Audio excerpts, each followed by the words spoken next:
I'd like to call this meeting of the Urbana City Council to order. Will the clerk please call the roll?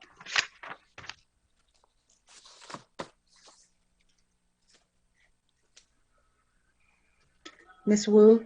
Yes. Here. Ms. Hersey? Here. Mr. Brown? Here. Mr. Roberts? Here. Mr. Colebrook? Here. Mr. Miller? Here. Mayor Marlin? Here. Next item on the agenda is approval of the minutes from the previous meeting of October 12th and October 26th. Is there a motion? Okay. Move to approve. I'll second it. Moved by Sharice, seconded by Bill Colebrook. Any corrections? Will the clerk please call the roll? Ms. Wu? Yes. Ms. Hersey? Yes. Mr. Brown? Yes. Mr. Roberts? Yes. Mr. Colebrook? Yes. Mr. Miller? Yes. That motion passes. Any additions to the agenda? I don't believe there are. Next up are presentations and public input. We do have a presentation summary from Sheila Dodd on housing and utility resources, and this will supplement some of the things you heard in the township meeting, and Sheila can bring you up to date on what's been happening on the city's end of things. Good evening. So as you heard through Danielle's presentation, there is just a lot going on in the community, and it's kind of ever changing. But thankfully, there's a good group of us, Danielle, the county, city of Champaign, social service agencies that are working together to try to provide as much assistance as we can. So I provided an outline of the utility assistance that is available through the LIHEAP program, and probably gave a little more detail than was necessary, but as prepared as people can be when they go to these agencies for assistance, the quicker the assistance is. So if you share this information with others, I wanted you to have as complete information as you could. One side note on the LIHEAP, it can be combined with a program that Ameren has. So LIHEAP will provide up to, I believe it's $1,800 in assistance. And if your arrearage is greater than that, then Ameren can help with one of their programs. So I heard some discussion on the water bills. And according to the most recent update on Ameren's, or Illinois American Water's site, they are providing up to $200 assistance for anyone, regardless of income. And if you are lower income, they will not shut your utilities off. You just need to contact the Illinois American Water Company and let them know what's going on. They have what they call an H2O Help to Others program. That is administered through the Salvation Army in this area. So if you reach out to them or refer people to reach out to them, then they will hopefully keep from getting their water shut off. There are a couple of different housing assistance programs. The city of Urbana has ours that council approved in, I believe in June. We've provided assistance to over 30 families and continue to get applications on this program. All of them that we've received requests from are renters, although it is open to homeowners as well. And then we have a transitional housing program too, that we were kind of leaving our units vacant. They just happened to become vacant about the time that COVID hit, and we wanted to have them available in case police or fire needed them for quarantine, and have talked with them recently, and they were like, you know, we can offer them back out to the community for rental units. So those are now available too. And then we've partnered with the Regional Plan Commission to offer a tenant-based rental assistance program. So if the clients go through our housing assistance program for 3 months and then they continue to need assistance, that program will kick in and help them for month 4 on. So Regional Plan Commission also has a program called their COVID-19 Relief Program. It is again designed to help families with low income, and it helps anyone within Champaign County. And so I would encourage you to reach out to that link at the helpillinoisfamilies.com to start the application program. And then, as Danielle mentioned, the township has housing assistance. The Emergency Solutions Grant, while it's effective starting July 1, we still are waiting our contracts, although I feel like we're very, very close to getting them. And so the state has said that, you know, we could start accepting applications and moving forward on our program. And that program for her will be called Bridge to Home, and it provides rapid rehousing services to homeless men, women, and families. And then I would just encourage, if you know somebody in the community that needs assistance, to reach out either through the township, Champaign County Regional Plan Commission, or the Grants Management Division, because if we can't provide assistance, we're in close contact with each other so that we can refer people back and forth. And then finally, I listed the immigrant resources that are provided by YMCA. That depends upon the funding source, and I am not as familiar with the programs that they have, but if you reach out to Lalina at the YMCA, she would be able to direct families who need assistance and let them know what resources are available. And then there's always 211 for help with available resources. If you contact them, they can provide up-to-date information on the resources available. So that's just a quick overview. Jared. Sheila, when we were in township a minute ago, Danielle was telling us that they ended up paying for somebody who didn't get into LIHEAP because they did not have physical Social Security cards, but in your memo it just says Social Security numbers. Do you know if physical cards or copies of them are necessary to apply for LIHEAP? I do not. I'm assuming they've done this program a long time, and I'm assuming that if they say they're required, then they're required. The federal guidelines, which funds these programs, are constantly changing, and you know, I require copies of the physical Social Security cards for the programs that the city runs.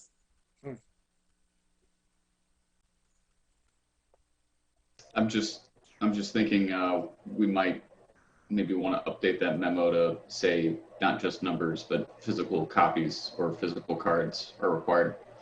Well, I will confirm with RPC, and then I will do that because that information was taken from their website. So I don't want to misstate anything or correct it. There may be something going on that I'm just not aware of. So I'll check with RPC and then update it Okay, thank you. if necessary. Mm-hmm.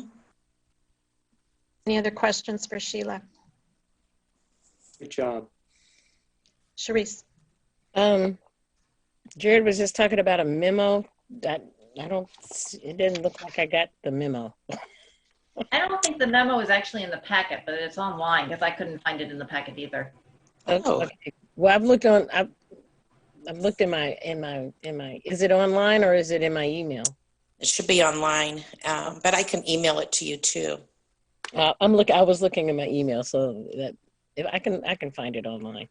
Okay. Okay, thanks. It's connected to the agenda, Sharice, online. Oh, okay. You'll see a presentation. Okie dokie. Thanks. Mary Alice.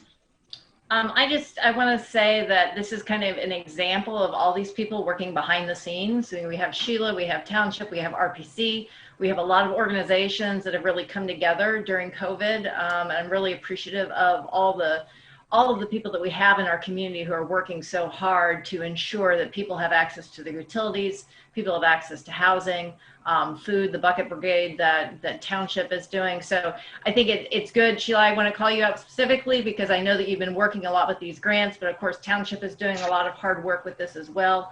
But I just really think it speaks well for our community in terms of all the resources that we have and all the number of people who are trying to pull everything together for our community. So thank you. You're welcome. Any other questions? Okay, thank you, Sheila, and she'll make sure you each have a copy of these resources, and then please share widely. Okay. Yeah. Thank you. Okay, next up is public input. I wanted to read instructions before we begin. The public input rules are listed on the agenda for city-sponsored meetings. Member of the public can join meetings either as a Zoom webinar, telephone participant to make verbal input. This is a time for the council members to listen to the public. Discussion, debate, commentary won't take place during this period. Public comments are limited to 4 minutes per person. Public input will total no more than 1 hour unless shortened or extended by a majority vote of the members present. The meeting chair has the option of giving priority to speakers who wish to comment on specific agenda items upon which a vote will be taken. A person may speak once during the meeting, may not cede time to another person. We ask that you address your comments to the public body as a whole to maintain respect for the process, respect for members of the council, city staff, and general public. The meeting chair, a member of the public body, has the authority to call a speaker out of order for using abusive, harassing, threatening, or defamatory remarks. If the speaker refuses to cease the remarks, the meeting chair may mute the speaker's microphone. We'll ask the speaker to send the remainder of their remarks via email for inclusion in the meeting record. The meeting record closes at adjournment of the meeting. Thank you for helping us conduct respectful and productive meetings. If you wish to speak, please raise your hand. I see Reverend Evelyn Underwood.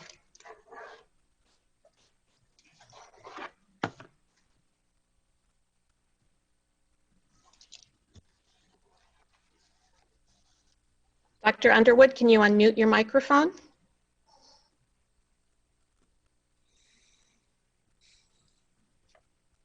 Mute.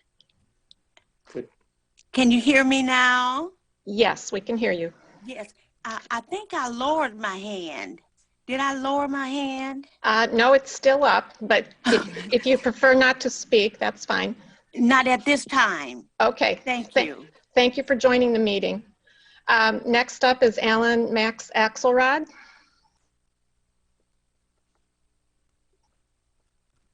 Good evening, thank you. Can you hear me? Yep. Yes, we can hear you. Much appreciated. Can you put the clock up, please?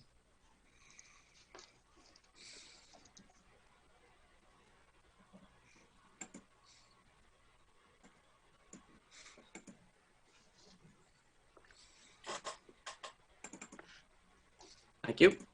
So the Illinois Commerce Commission in their September 4th letter to all the corporate utilities mentioned specifically how they were asking them to adopt the winter moratorium conditions early. What we have right now are slightly more expansive than the winter moratorium protections, and the data shows that it's not working. Let me repeat, 6,543 shutoffs from Ameren in 1 week alone. Over 150 shutoffs in Champaign-Urbana in 1 week alone. The winter requirements, as provided by IllinoisLegalAid.org, lists the following things. You must communicate with the utility at least 6 business days before the scheduled shutoff date. That's actually worse than the voluntary moratorium that we have. Second, they cannot ask you to pay more than 10% of the money as a down payment, and you have 4 months to pay what you owe. That is much more restrictive than the COVID protections. You have to tell the government agencies that you need to apply for LIHEAP and you need to follow through. People in this state are eligible for LIHEAP at twice the count data relative to last year. Ameren and ComEd alone amount to over 2 million, when last year there were only 900,000 and change eligible households for LIHEAP. And I want to actually just segue because I've mentioned these details before. So I'm just going to play Julie Pride talking to Carol Ammons on the radio. Need to understand that if we don't have a mandatory utility shutoff moratorium, these protections are automatic. These social service agencies and government agencies that are already supposed to be doing this are just overwhelmed. They didn't get any additional staff. You know, they have people in isolation and quarantine. And I'm really concerned. We have to keep people housed because we know that if utilities are shut off, often that means a family is going to temporarily move in with another family. And during a time of COVID, that is not something we want. So the main thing that you have to understand here is that anything less than proactive, full measures is setting us up for failure. In control theory, we have this basic concept called lag time. That is to say, when you want to reach a set point, when you want to reach a desired set of conditions, such as protecting your community, you reacting to the circumstances rather than proactively acting to those circumstances will cause catastrophe. We usually refer to it as a system going unstable, by the way. So the main thing that I want to impress upon you tonight is that anything that you were told about the winter moratorium was done so at best out of naivete and at worst in bad faith, in the same strain as Governor J.B. Pritzker's statement in Champaign a little over a week and a half ago, where he said, I don't have the power to issue a moratorium like that. He has the power to issue a moratorium, but by saying like that, he was able to shift the focus of the discussion to specifically apply to a multi-month long moratorium such as the Illinois Commerce Commission does. This is not a time for word games. This is a time to protect our residents. So I want to also read to you a statement that was sent to the Chicago Tribune because there is a rumor going around about heat protections. It is not too early to address the question, this is in regard to the protections, since moratorium heating requirement ordinances have already taken effect. This is in Chicago. The minimum temperatures are generally set by local ordinance, and to determine what the minimum standards are and when the year the standards apply, you simply have to contact the municipal offices to which you live. Respect your AFSCME staff's labor and give them the right instructions. Thank you. Thank you.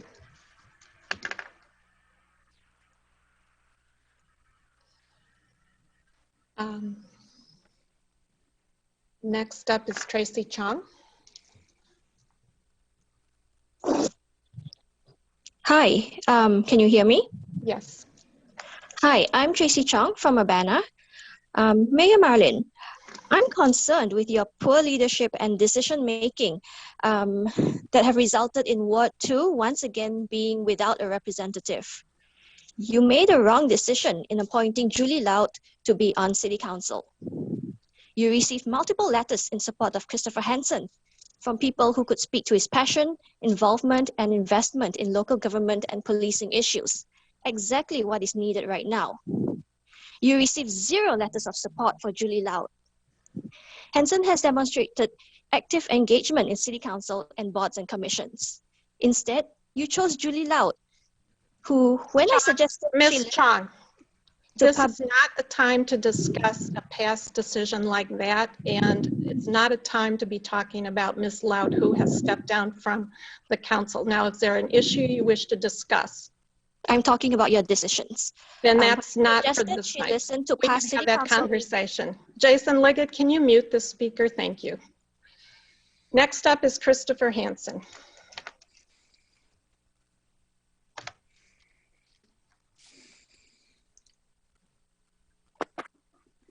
Hello, can you hear me okay? Yes. Hi, my name is Christopher Hansen. I live in Urbana. I've been trying to figure out how to fix all the things that went broken under the guidance of Mayor Marlin. And I think a big part of the problem is poor decision-making in regards to hiring and city appointments. It seems like we're constantly hiring people who only know how to work for themselves and their friends in the city and not for the people of Urbana. So let's kind of rewind a bit and look at when Marlin had Preston James running the Civilian Police Review Board. That was riddled with violations and failures on Mr. James' part. Mr. Hansen, Preston James no longer works for the city. Please keep your comments addressed to issues or topics on the agenda or general items, but you don't need to be attacking or bullying against people who work for the city or former employees. Okay, I'm about to explain how that's relevant. The issue was that James was a retired Urbana police officer, and having a retired Urbana police officer run the Civilian Police Review Board seems like a conflict of interest. And more to that point, it wasn't just Mr. James who was running the board, it was also Mr. James' wife, Monique James. And so you had a police officer and his wife running our Civilian Police Board. And I wonder if there was a conflict of interest there and we should maybe be looking at putting more independent staff. And now I see we have Lamont Peppers hired to be the new community engagement coordinator, and he's supposed to be running the Civilian Police Review Board. But my understanding is that he was friends with Preston James, and I'm trying to understand how we expect things to be any different now if we keep assigning these people who are going to follow a path of dishonesty. And Mr. Hanson, there is no evidence for a path of dishonesty, and I'm going to ask you to finish your comments by sending them in an email. Next up is Aaron Umberger.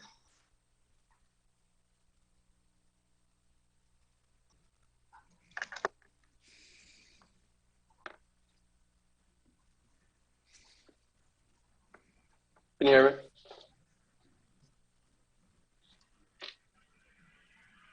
Are you there, Aaron? Can you hear me?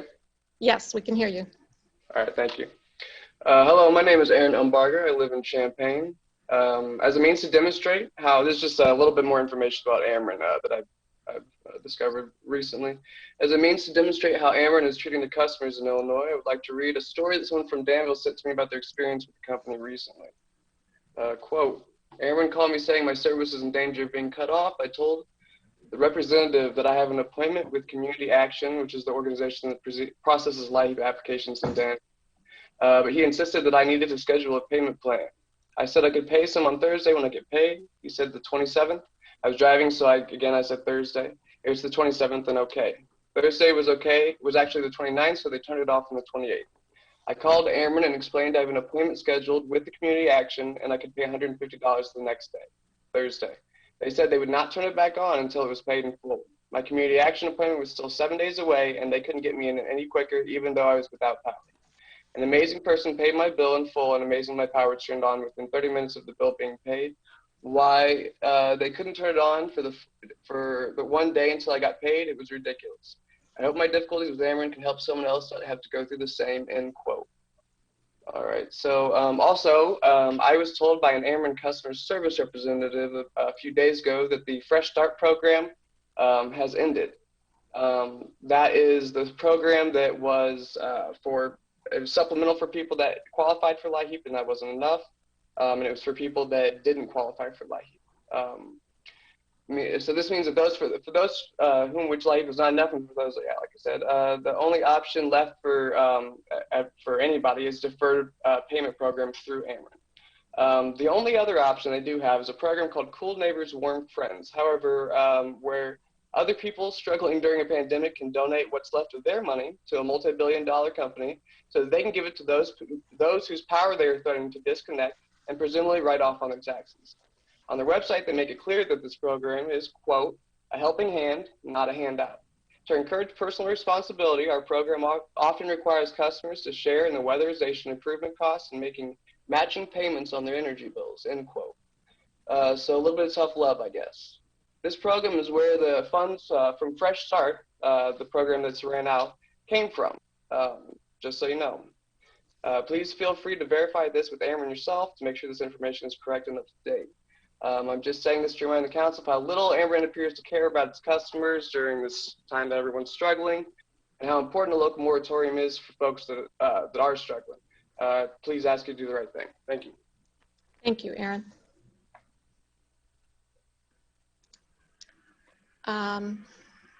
Next up is Bo David Barber. Hi, all. Can you hear me? Yes, we can. All right, thank you. So I wanted to I talked a little bit about this in Cunningham Township, but I wanted to continue talking about Ameren shutoffs.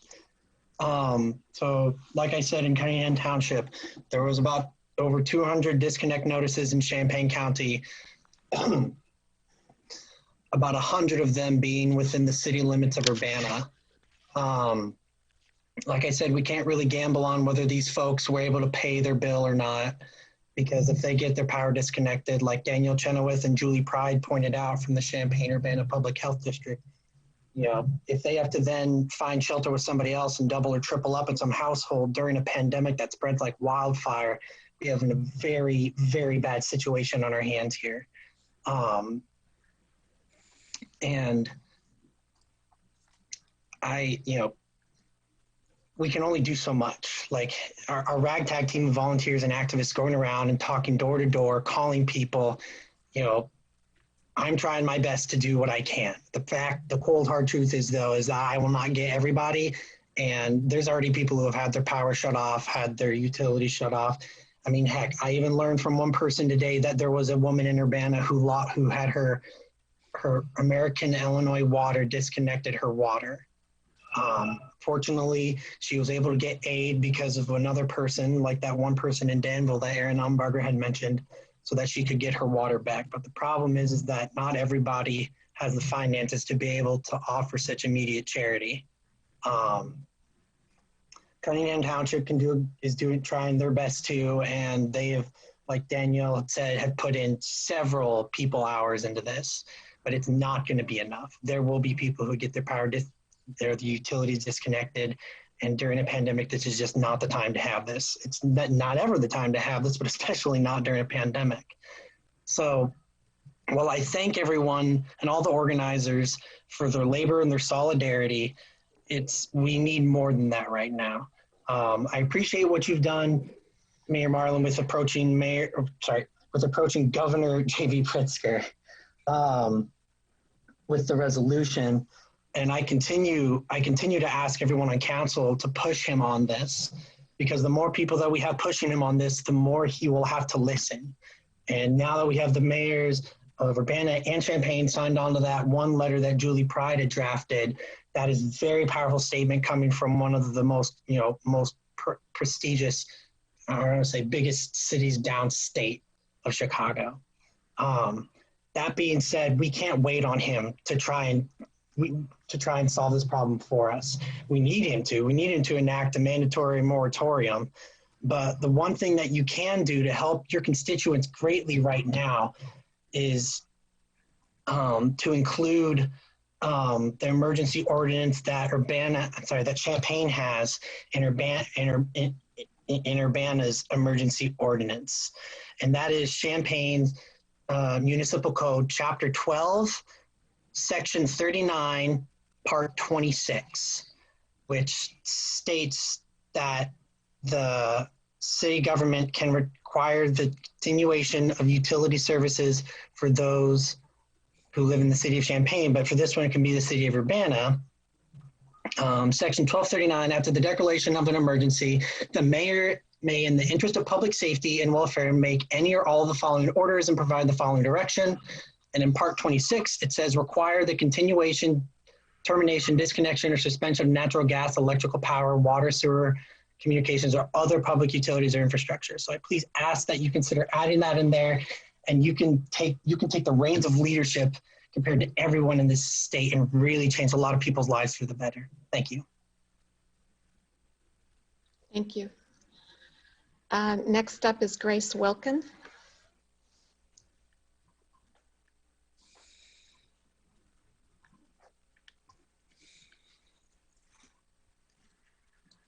Hi, can you hear me? Yes. Okay, thank you. My name is Grace Wilkin. I'm an Urbana resident, and I did want to state some of my feelings initially. I feel more intimidated by the manner of people being shut off than the speaker's tone or comments. I consider not speaking because of the way that the mayor cut off previous speakers, but I will because I think it's important. But just seemed interesting, the irony that it was to make people feel comfortable. Just wanted to state that I don't feel that way.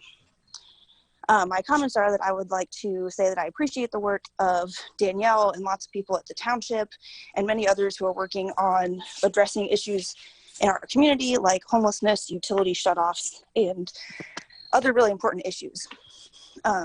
Unfortunately, many people still slip through the cracks, and we need more investment in these services. our budgeting prioritizes, or our budgeting priorities reflect our values. And I'd like to see more of this in our budgeting and how we can support these things. I'm also wondering if this CURES money, our federal coronavirus relief money, is being used for helping the community or for expanding other things or rearranging our budget.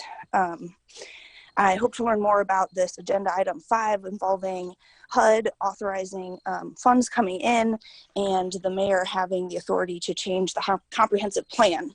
I think this plan needs to involve various stakeholders. I don't think I'm understanding this agenda item well, so I'm looking forward to learning more.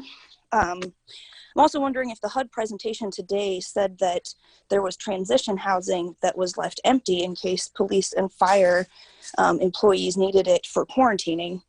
That doesn't seem like an appropriate use of housing authority resources to me. I think we need to keep working on housing, food, safety, and support for all of those in our community and how our city can reflect the values that it claims to have. Some other issues, I hope that you continue to pursue measures protecting against utility shutoffs. We need protection from shutoffs and assistance with payments. Also, I hope that we continue to, that we address the issues of blatant racism in our local systems and that you can listen to the public. We have an engaged and valuable community, and I hope that you can listen. That's all. Thanks. Thank you.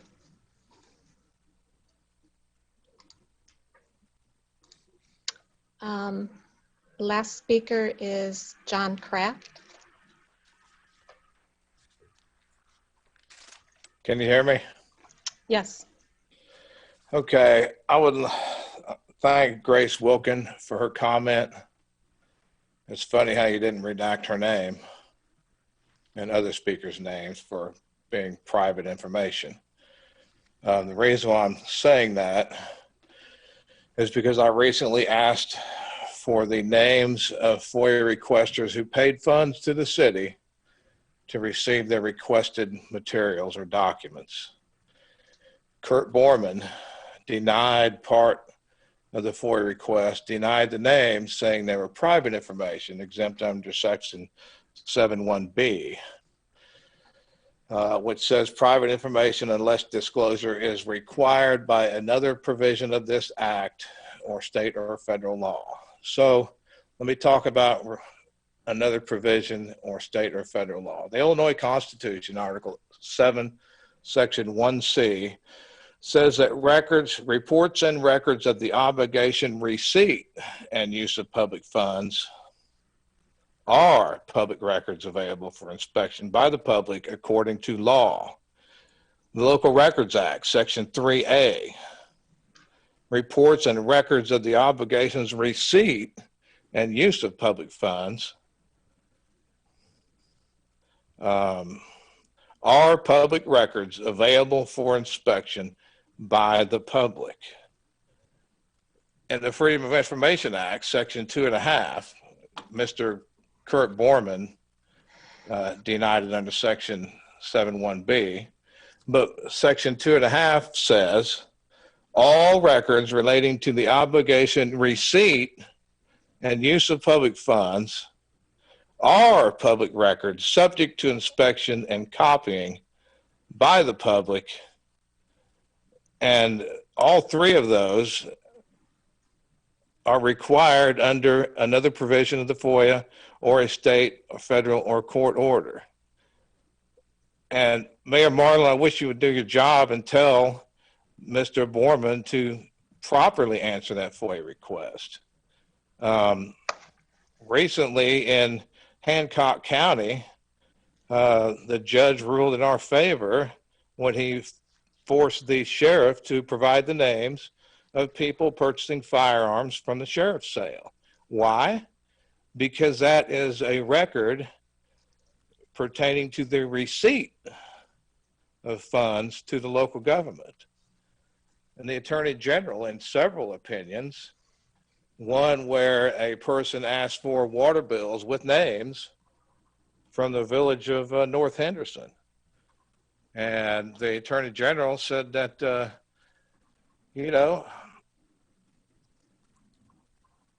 records relating to public utility bills are not highly personal. Such records relate to the obligation, receipt, or use of public funds by local government, and therefore are expressly subject to inspection and copying by the public. And later on, they talk about whether names are private information, and the AG referred to Lieber versus Board of Trustees of SIU, a Supreme Court case that said names are neither confidential nor unique. To the contrary, names are basic information, and the Supreme Court concluded where the legislature intended to exempt a person's identity from disclosure, it had done so explicitly. Therefore, by excluding names from the definition of private information, the General Assembly clearly did not intend for names to be exempt. So Mayor Marlin, please direct your attorney to provide the names, or you know, we're gonna have to take it another step, and I wish I wouldn't have to. Thanks. Thank you. Next up is Lena Walker.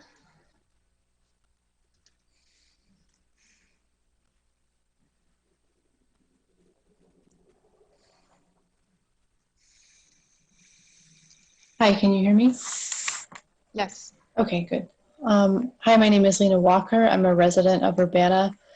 I just had a couple of quick comments I wanted to make tonight regarding concerns about utility protections in the city of Urbana. I'd like to echo other comments that were made by Bill Barber and others that it's really crucial that the city keeps putting pressure on Governor Pritzker and doing everything that we possibly can to make sure that vulnerable people in our community are being protected, which at this point, they definitely are not, because folks are still getting their utilities shut off. And, you know, I specifically wanted to speak to some concerns I have about leaning too heavily on LIHEAP as a solution for community members that are facing utility shutoffs, because I actually used to work in customer service for a power company. So I don't have a lot of experience on the LIHEAP side of things, but I do have experience of the attitude and workings of utility companies around LIHEAP.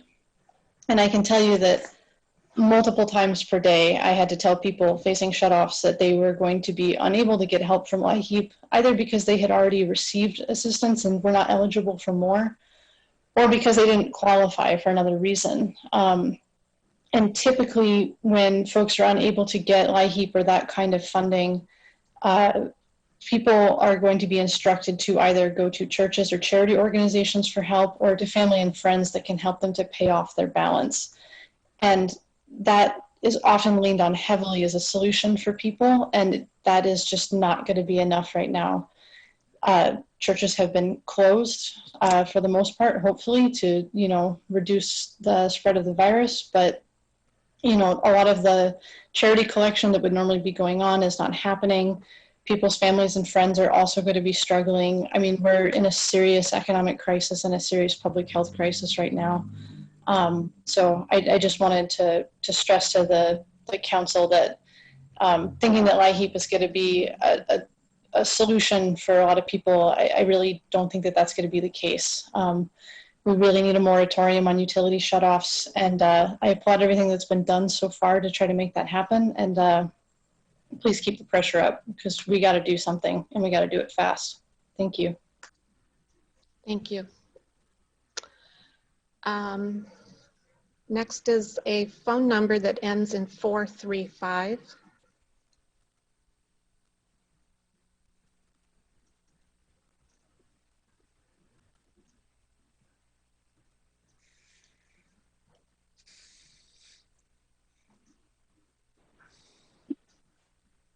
Good evening. Can you hear me? It's Eldris Melinda Carr.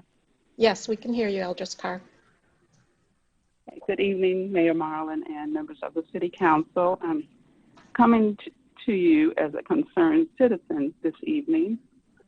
You all have done a good job so far in advocating for families who are in crisis by corresponding with the mayor's office, or not with the mayor's office, but the governor's office.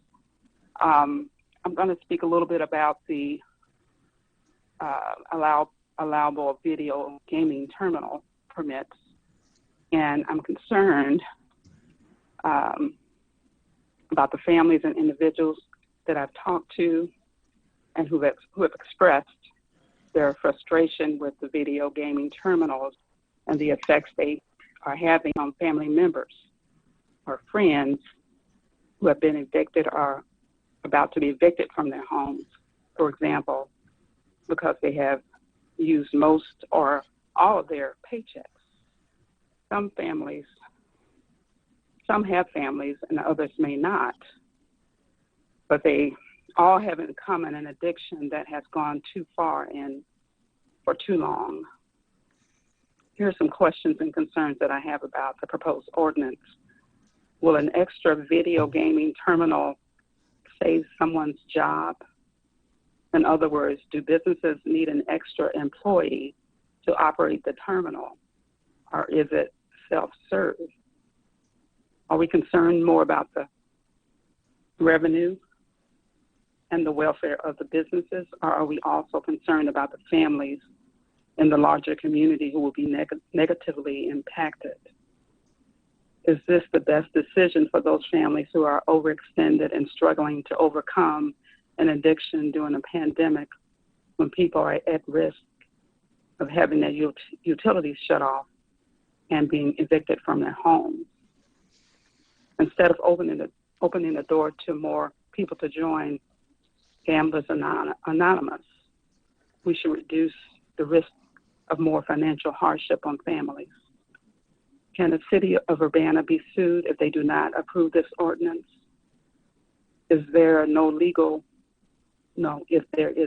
legal ramification, then the city is not obligated legally to pass this ordinance.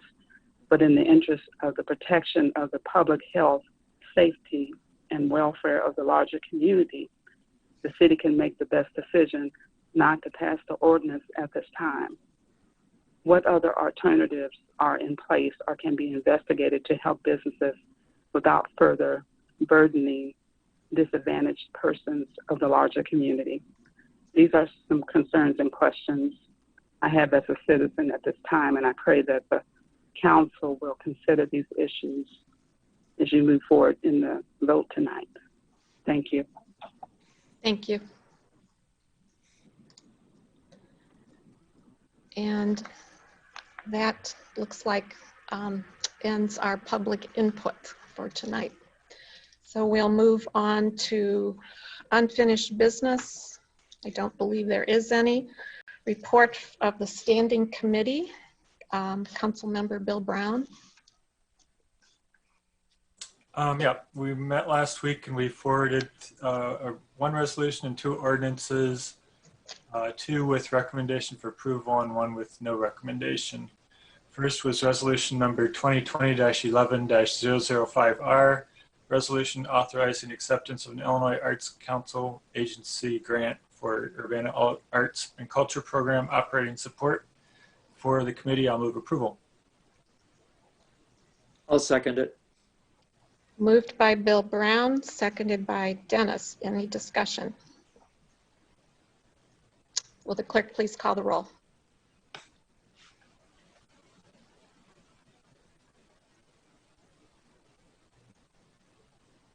Okay, trying to get this thing unmuted.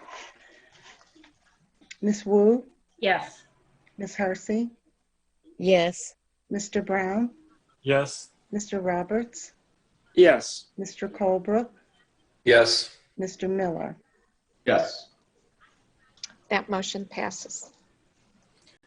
Next was ordinance number 2020-11-058, an ordinance authorizing the purchase of certain real estate, 1411 North Lincoln Avenue.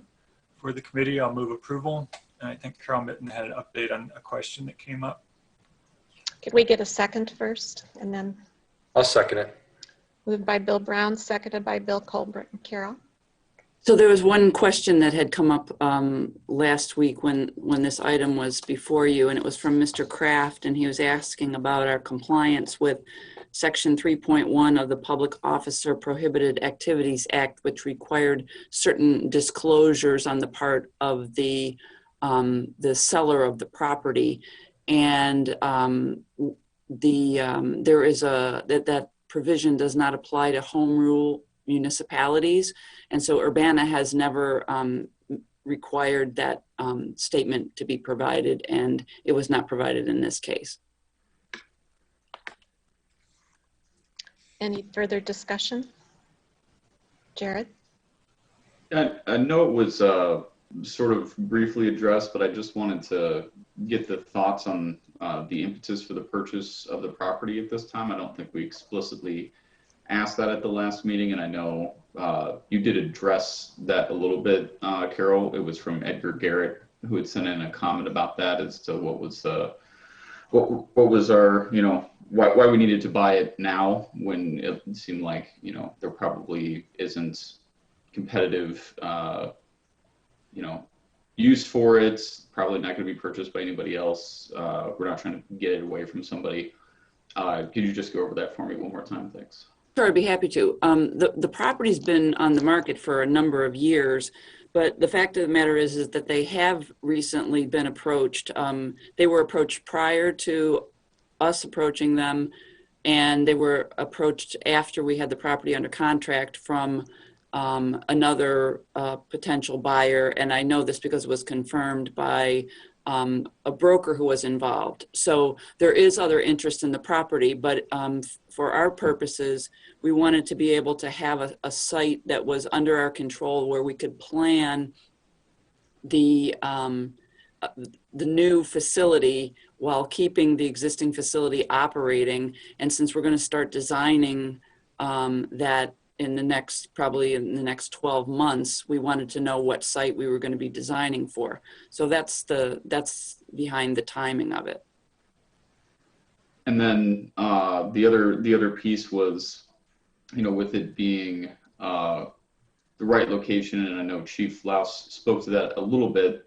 One thing that I guess I would suggest going forward, since it's probably after the fact now, but anytime we're going to consider, especially if, just in any situations professionally that I've been in where real estate has been involved and there's a purchase being considered by someone, especially in the instance of, a fire station, which probably can run use from multiple places. It would have been nice to have seen an alternative one, or an alternative two situation, other than here's one option, but we're not going to give you any others that we may have considered.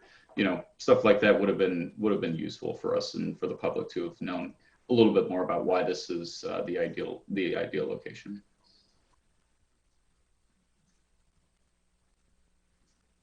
Charisse? I think that was discussed with Chief Laus because of the location of where the current fire station is, and the area that it serves, is that it allows for response time to be a lot quicker, rather than trying to find another location somewhere else south of where the area is.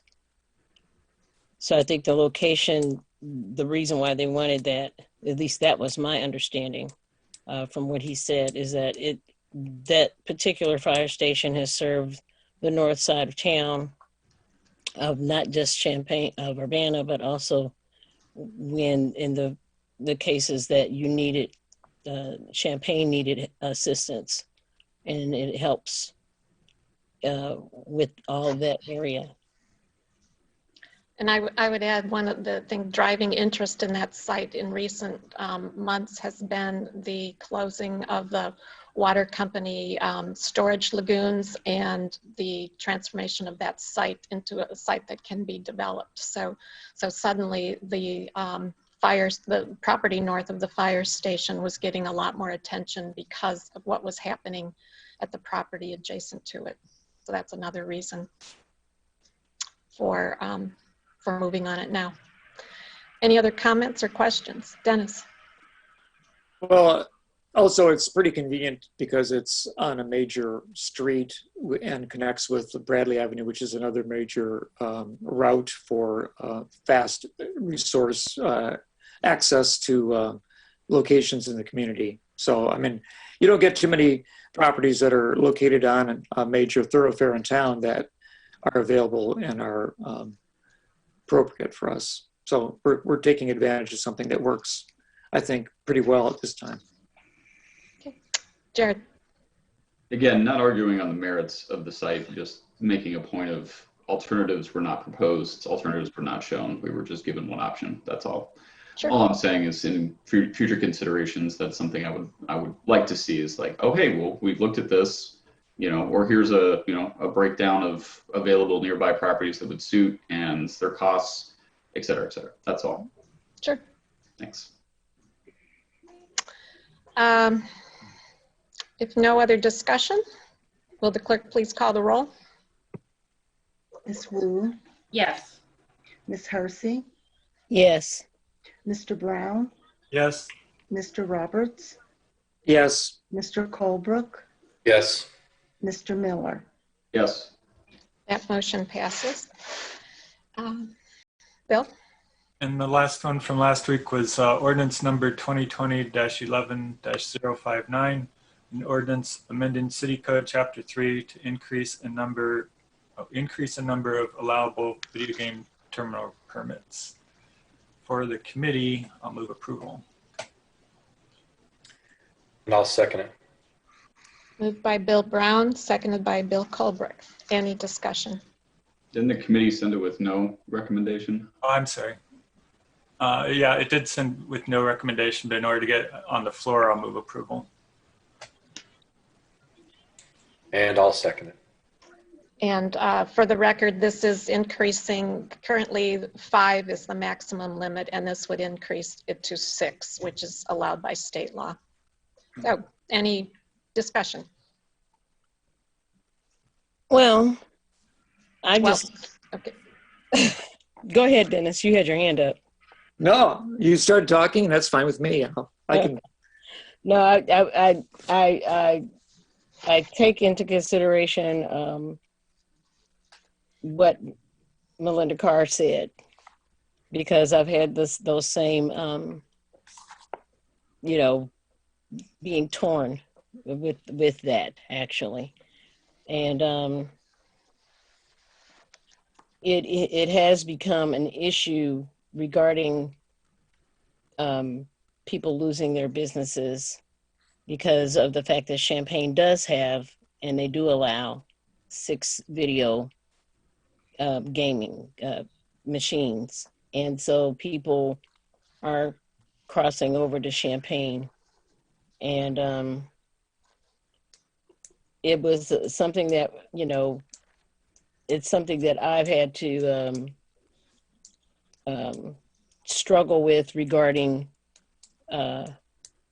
people's gambling addictions, because I've had family members that have had gambling addictions.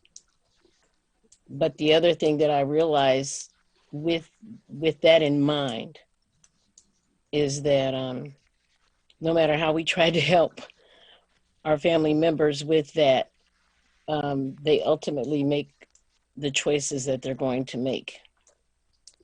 And if they're not gambling here, and I mean, I've had gambling members, family members that gambled in illegal places because they needed to gamble. And it is an addiction. I don't know if there's any way that we as a city can actually try to encourage more, if there are openings someplace or someplace where Gamblers Anonymous is. I don't know if we can do that, or if we have, if that's available, or how we can manage that. I only know that 6 video games versus 5 video games. They're going to play where they're going to play.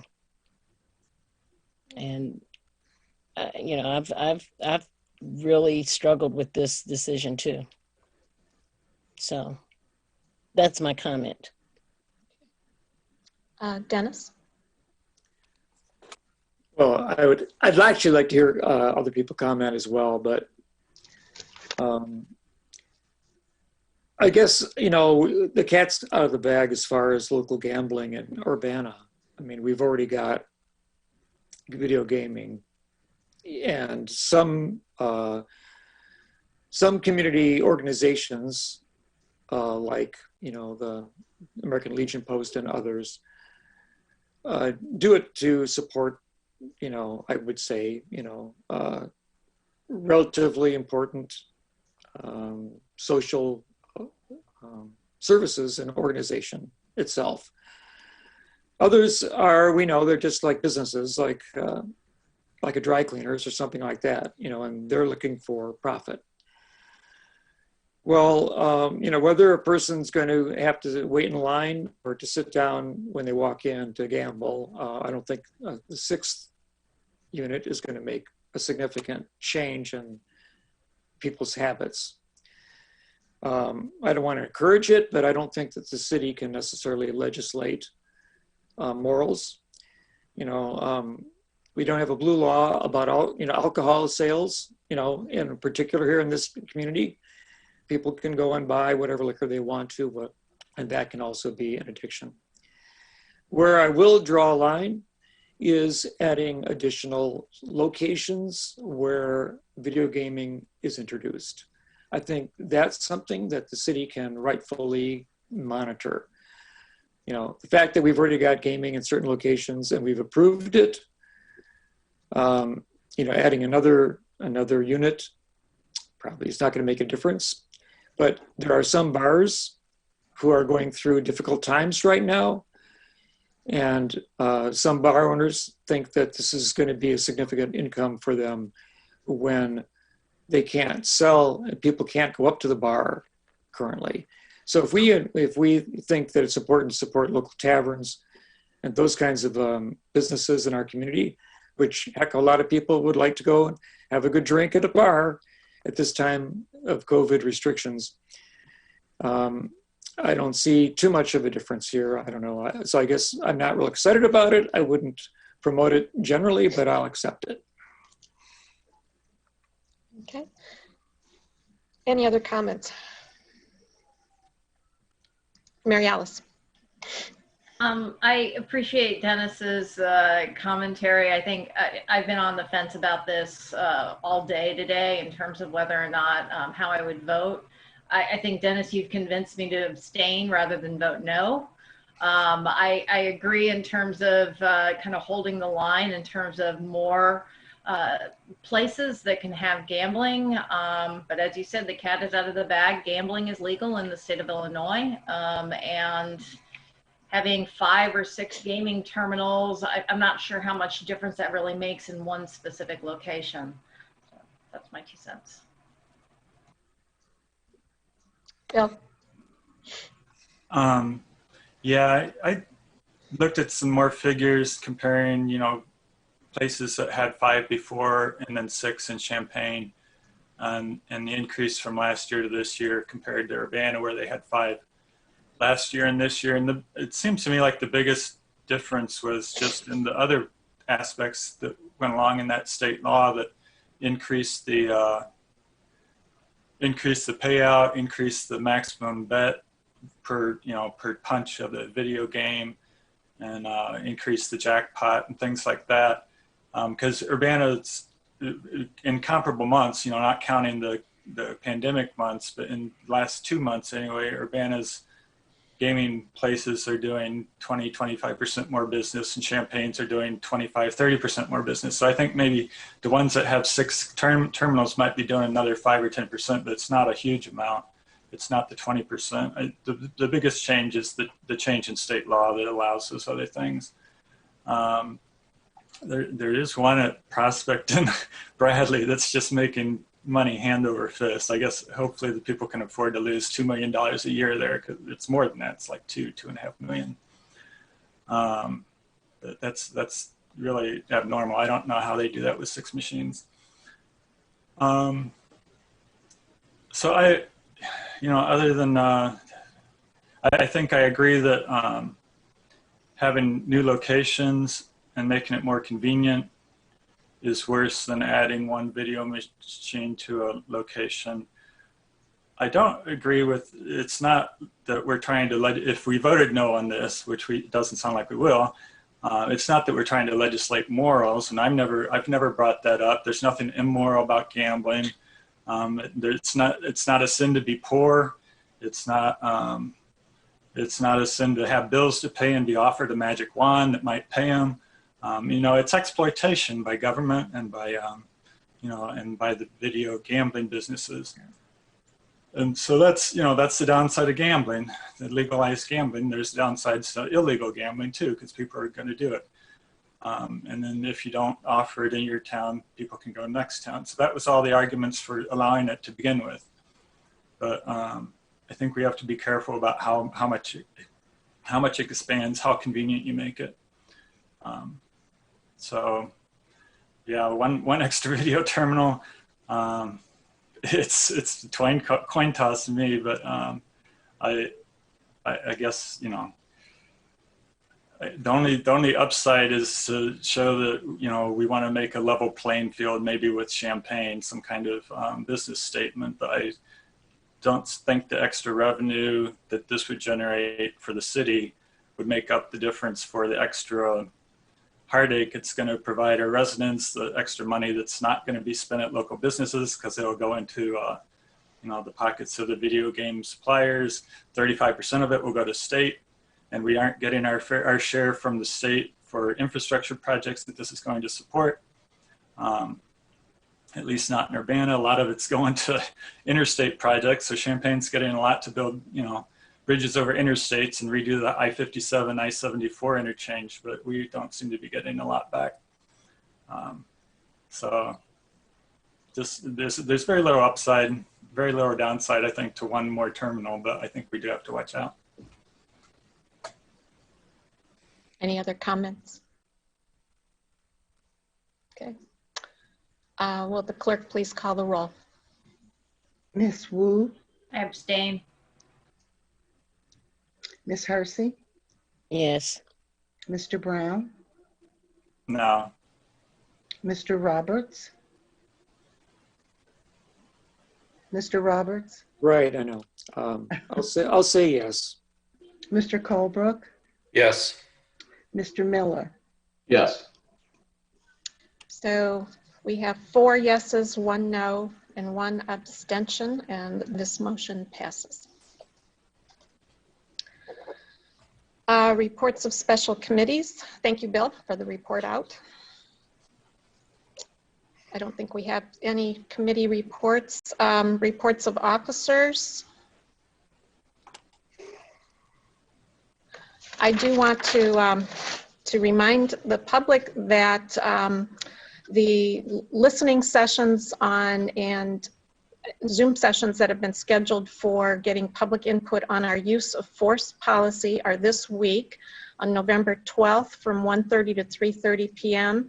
That's one especially geared toward hearing from young people. And then there's another one on November 12th from 5:30 to 7:30 p.m.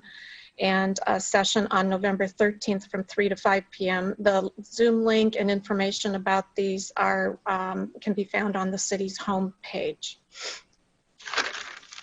So we invite everyone who has an interest in the use of force policy to please participate in these sessions. Mary Alice. Are those going to be recorded?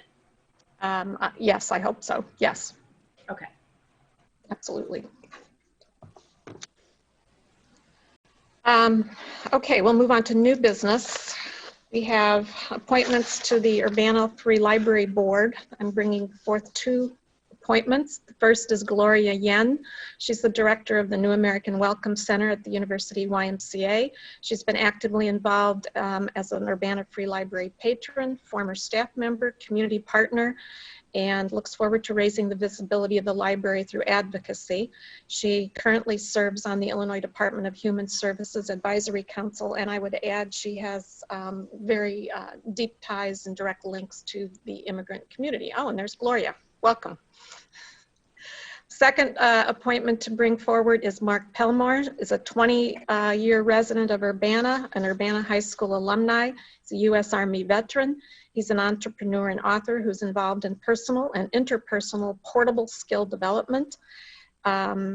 He has his commitment to community extends to his volunteer work with First Followers, Not on My Watch, and Ghetto Genius. And I will say we had 14 applicants to the library board. Celeste, did you want to add anything to this? I'm grateful that we had so many applicants. We have such a strong board, and Gloria and Mark are going to be great additions to the board. It's a great team, and we're really looking forward to continuing to move ahead with our strategic plan and serving the community. So I'd entertain a motion. Yeah, okay, I'll do that. Oh, I'll second. Okay. well, okay, and my motion is that we accept the two appointments, Gloria Yen and Mark Elmore, to the library board as offered by the mayor. Moved by Dennis and seconded by Sharice. Any discussion? Well, Gloria's here. Can she say anything? Sure. Okay. Sure. Hi, everyone. I am really honored to be able to serve the community in this capacity. When I graduated from the U of I and actually came back into the community a few years ago, and my first job back in town was in the children's department at the Urbana Free Library. And so it's really neat to kind of see this come back full circle, and I'm really excited to be a part of the work. Thank you. Thank you for your service. Okay, we have a motion and a second. Will the clerk please call the roll? Ms. Wu, Yes. Ms. Hersey, Yes. Mr. Brown, Yes. Mr. Roberts, Yes. Mr. Colebrook, Yes. Mr. Miller. Yes. That motion passes. Thank you. The next two items, ordinance 2020-11-060, which is an ordinance approving a special use permit for 1111 West Kenyon Road, planned case 2404 SU20, the Vital Skin Dermatology, and then ordinance 2020-11061, an ordinance approving a major variance for the same project at the same location. And that was a ZBA case 2020 MAJ-06. So Marcus Ricci from CD will be presenting this project. Can you all hear me okay? Can you speak a little louder? Yes. Can you, let me see if I can turn up the microphone a little bit. Is that better? Yeah. Okay. As you said, and I'll probably turn off my video just to be a little more stable. This is two cases before the council tonight, a special use permit request and a request for a major variance to allow parking in the required front yard for that special use. I will provide the background information and then go into specifics for the special use permit and ask the council to reach a decision, and then proceed with the specifics of the front yard variance, because if the special use permit isn't approved, then there is likely no reason for the front yard variance for that special use permit. David Line and Bob Kapelneck and Caleb Capel and other staff from Vital Skin Dermatology are here to answer questions when you like. I'll share my screen. The proposed dermatology clinic at the site would be treated as a hospital or clinic and require a special use permit in the B3 General Business District. And we'll advance. At its September 24th meeting, the Plan Commission voted unanimously to forward the case to City Council with a recommendation to approve the request as submitted, and staff concur with this recommendation. The 9.5 acre parcel lies on the south side of West Kenyon Road between North Lincoln and Federal Drive. Nearby uses include Campus Inc., Peoria Motor Coach, Holiday Inn Express, and Garden Hotel Urbana, and One Illinois North Apartments. Table 1 in the packet summarizes the current zoning, existing land uses, and future land use designations. Here we see a screenshot of the street view of the property provided by Google, you can see the subject property, and Campus Inc. is off to the west, and One Illinois North is to the south, and to the east is Holiday Inn Express. The zoning for this property and properties to the east is B3 General Business, and to the west is Industrial, Light Industrial Office, and to the south is R4 Medium Density Multifamily Residential. And the future land use of this area is light industrial with regional business to the east and multifamily residential to the south. The proposed special use permit would allow the renovation of about 6,000 square feet of the existing building into a dermatology clinic. And the interior renovations would include 14 examination rooms. Staff believe that the proposed special use permit meets all three of the requirements for a special use permit. The proposed dermatology clinic is conducive to the public convenience at this location due to its proximity to Interstate 74.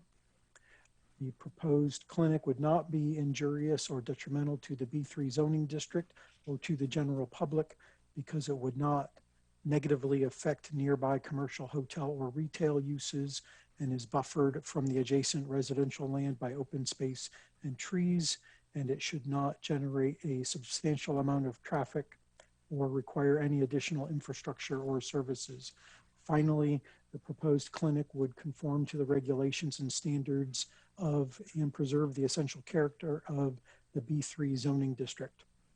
In summary, the conversion of a portion of the existing office building to a dermatology clinic would provide economic benefit to Urbana and meets the criteria required for a special use permit. The findings are summarized in the staff report, and City Council has the options to approve the ordinance with certain conditions and terms, or deny the ordinance. And as stated before, on September 24th, the Plan Commission voted unanimously to recommend approval of the special use permit with one condition, and staff concurs with this recommendation. And that is the end of the staff report. Are there any questions for Marcus? Yeah. Oh, Dennis, yes. So Marcus, why is this coming to us at the City Council? Didn't the City Council request that the things from the Planning Commission come to us first in the Committee of the Whole? Have you forgotten that? I can No. address that, Marcus, as I was involved in those conversations. If I remember correctly, the conversations really revolved more around things that were new construction. So the proposal that was put forward suggested that if there was a major addition to an existing building, that should definitely come forward.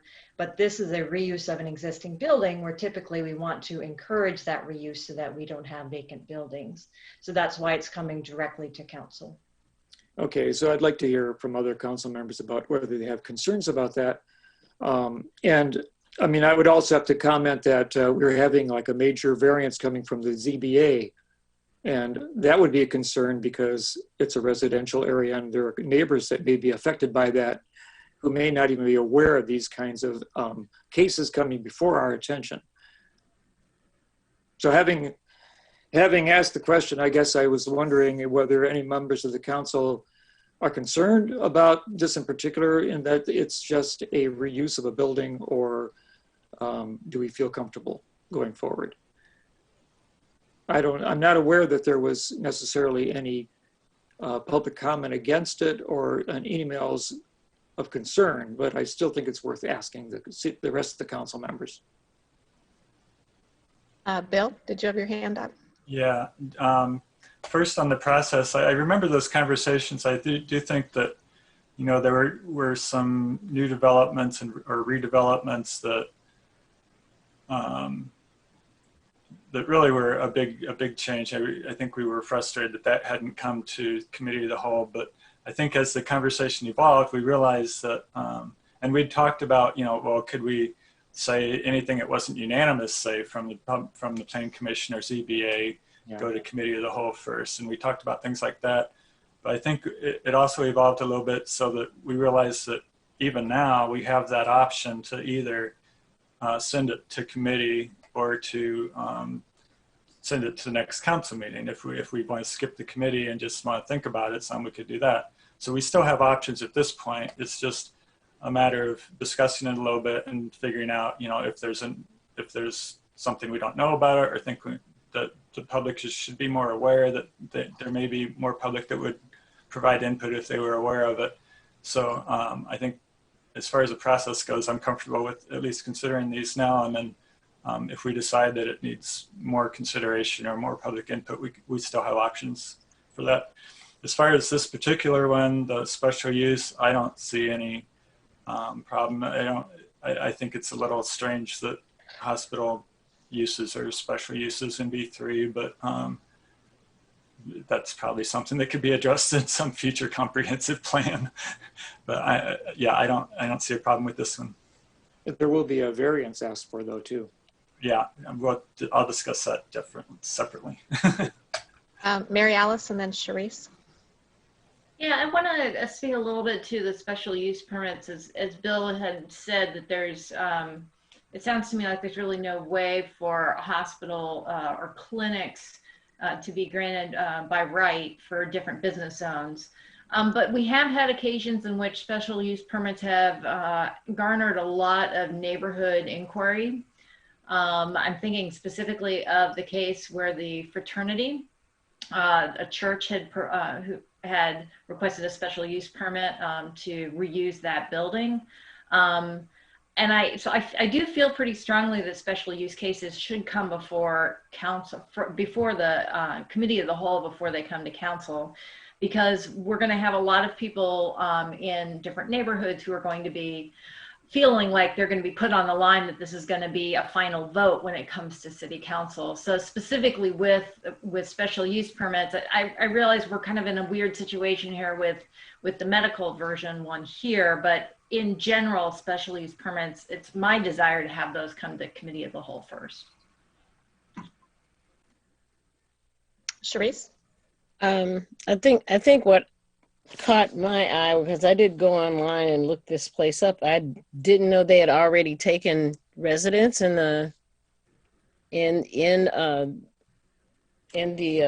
building, and from what I saw online too, they're the corporate offices of Vital Skin, and so you're having a corporation mixed with the medical thing. I wanted to know how that works.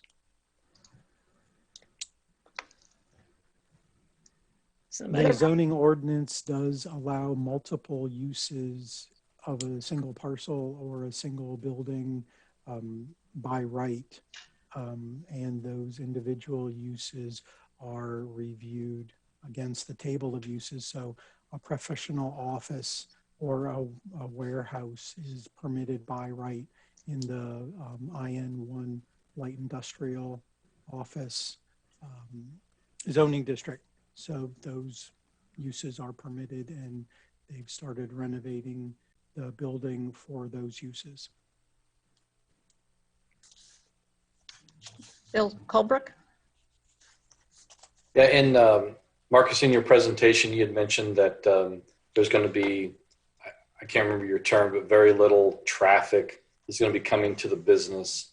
Has the business owner given some sort of estimate of what that traffic volume will look like per hour, per day, et cetera? So the special use permit only applies to the hospital clinic portion of the use. So that's 6,000 square feet of the 40,000 square foot business. So the answers to the criteria were directed only to the special use portion, which is the 14 examination rooms when compared with the rest of the 40,000 square foot property. This, when compared to the National Council of Teachers of English warehouse property, was deemed by staff to not likely be a larger traffic generator than the existing use. The proposed use did not trigger the requirements for a traffic study. Thank you. So is this business going to be an extension of what we already have regarding, because my understanding from what I read is that it's a kind of a dermatology practice collaboration, you know, I mean, I know they do surgeries for skin cancer and they want to do all of that kind of stuff. But what I just want to understand what the, is it a matter of the dermatology department, for example, from Carl or somebody moving into this structure? As I understand it, and I'll defer to the applicant for more details, the clinic is there to provide services to patients, but also it's there to serve as a model clinic because the professional office portion of the building manages independent dermatology clinics, and this clinic would serve as a model dermatology clinic to show interested clinics how one of their clinics runs. But I'll defer to the applicants for additional details if you like. Mr. Kapolnik or Mr. Capel wish to speak? This is Bob Kapelnik. Kapelnik. Okay. No problem. Nobody gets that one right. I think Dave Line's online also. Forgive the pun. Dave's with Vital Skin, the corporation itself. I'm their architect. So, Marcus, is Dave on the Zoom meeting? I don't see Dave's name. Okay, then I can let me speak a little bit in terms of what the company is. Marcus is correct. We're currently renovating a portion of the building to serve as the corporate offices for Vital Skin Dermatology. Vital Skin is going to be opening dermatology clinics. At first it was going to be regionally, and we're talking about Midwest, but now it's looking like it might even become a national group. So currently we have one under construction in Mattoon, Decatur, Louisville, Chicago, and this has actually happened a lot quicker than was anticipated. But there is a need to have a clinic at the corporate facility because they want one in Urbana, and it just makes sense in terms of sharing the facility, sharing staff. The building itself would be too big just to serve for their corporate offices. So the 6,000 square foot carve out works perfectly to fit as a clinic within the building as a whole. Does that answer the question about the corporation and the structure of it? Well, kind of. What I was trying to get an idea of is because it said dermatology and aesthetics. My understanding with aesthetics is that that's basically plastic surgery. Oh, no. It's cosmetic dermatology is Botox, laser treatments, things like that. Some of their facilities will offer cosmetic dermatology in addition to general dermatology. Most of the clinics, including in Urbana, will have rooms that are labeled as procedure rooms, which are primarily there just to perform Mohs surgery, which is the skin cancer surgery. But no, plastic surgery, you'd be looking at getting into more of a medical use as opposed to a business use, which you can classify a clinic like this as a business use. Once you get into surgery, that opens up another can of worms, and they will not be doing that in this facility or any of theirs as far as I know at this point. So the facility, though, will be used to remove certain carcinomas from the skin and so on and so forth? Exactly. It's a fairly routine procedure now. You go in, they remove the suspect tissue, they check it to make sure they got it all. If they don't, they keep going until they get it all. It's fairly standard now. That is the standard skin. And I, as an architect, I hate to be talking about that. I wish Dave was online. But it's not intensive surgery. And so you have locations in Jeffersonville as well? No, for now, it's, as I said, Mattoon is about to open. Decatur is about to start construction. Louisville is about to start construction. And in Chicago, I believe there's a renovation that they're looking at right now. So Okay. this facility, though, in terms of the corporate offices, it's going to employ a substantial amount of people in fairly good, high-paying jobs. Personally, I think it's a boon to the community. And in terms of traffic generation, 14 exam rooms doesn't really generate a lot of vehicular traffic. Any other questions? Dennis? Well, I would say that ultimately, I would be very supportive of this. It would certainly bring a nice new business to a building that's been vacated. It's adjacent to the expressway, so it's not abutting a neighborhood. And I would say that the increased potential job opportunity here would be useful, and it's always good to have a regional or a national corporate office in your town to continue to build the business community in our city. So I appreciate you wanting to finding this location being suitable to you. As far as whether it should have come to us sooner or later via the committee of the whole. All right, so I'm not going to send it to committee. I haven't heard anybody who has had adverse feelings about it step forward. Maybe the topic about the variance for parking may have a slightly different direction, but generally I think that this is not going to hurt us, it's going to help us. So unless there's somebody else on council who feels pretty strong about it, I'm willing to make a motion. So I guess I will. Go ahead. All right, so I guess I move ordinance number 2020-11-060, an ordinance approving a special use permit at 1111 West Kenyon Road, which is a planning case 2404 SU-20 concerning Vital Skin Dermatology for approval here and now. I'll second it. Moved by Dennis, seconded by Bill Colbrook. Further discussion. Jared? The only comment is just for staff that, I don't know if we have a running general idea list thing, Lori, about stuff that's coming from Plan Commission or from ZBA that goes to council, but maybe we should just review it for special use permits being added to that list.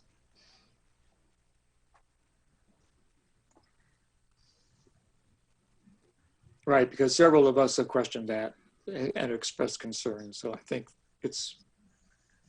it won't hurt to go through that pathway.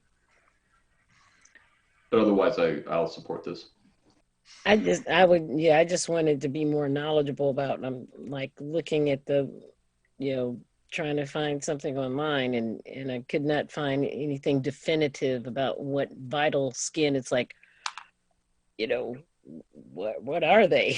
And the only thing I could get was that it was some kind of conglomerate of dermatology doctors that is like a physicians group kind of thing. But I guess that's not what it is. I'm not quite sure. I'm sure there'll be some physicians there, but it's not like a physicians group, I suppose.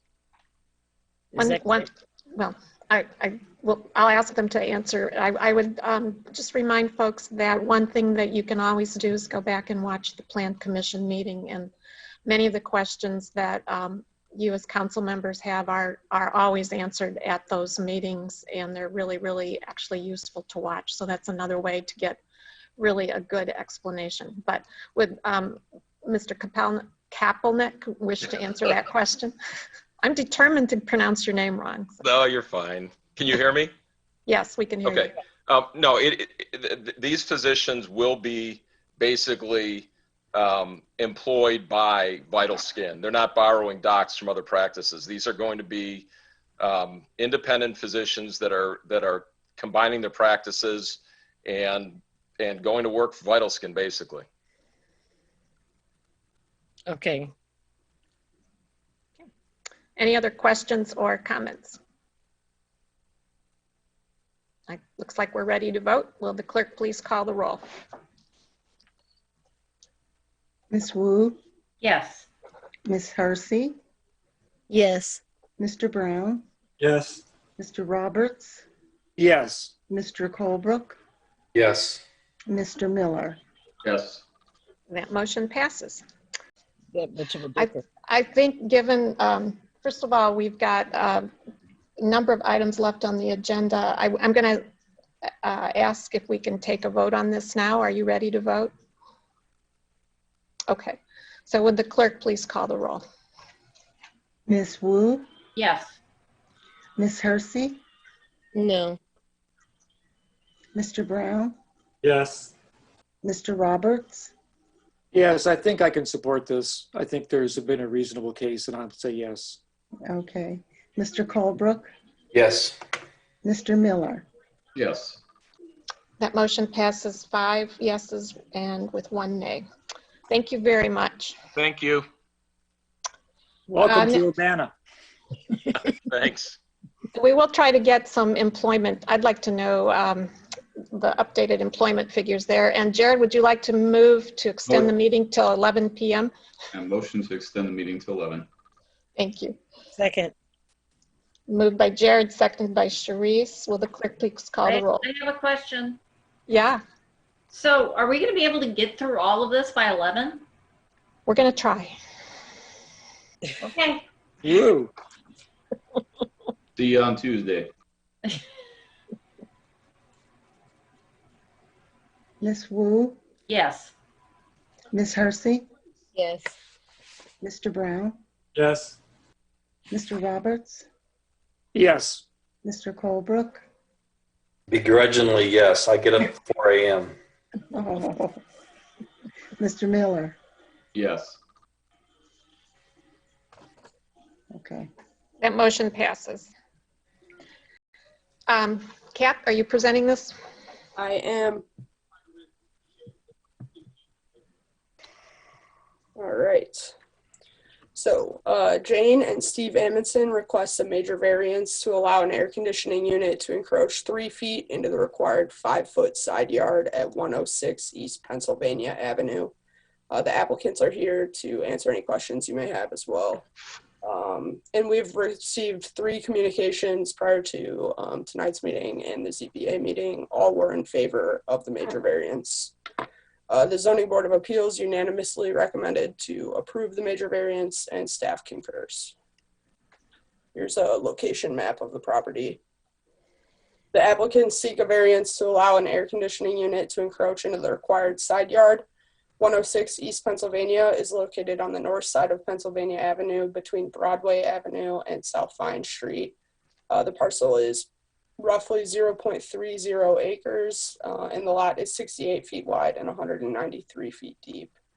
The house was built in 1956, less than 5 feet from the east property line, and it was built without central air conditioning. Here's a zoning map of the property. The site is zoned R2, single family residential. The surrounding properties are also zoned R2 with the exception of Blair Park to the south, which is zoned CRE, Conservation, Recreation, Education. Nearby are the Urbana Middle School, Urbana High School, and Blair Park. And air conditioning units are allowed by right in the R2 zoning district, but they cannot be located in a required yard. Here's a photo of the home. Kate, is it going to be on the east side or west side of the house? It will be on the east side. Thank you. A major variance is necessary because of the configuration of the lot. The home already encroaches into the required side yard, and there's less than 5 feet of clearance on the east side of the home. The applicants currently have window air conditioning units, but would like to install a whole house system. The proposed air conditioning unit will be 29 inches by 29 inches and will be located on the east side of the house, across from the neighbor's air conditioning unit.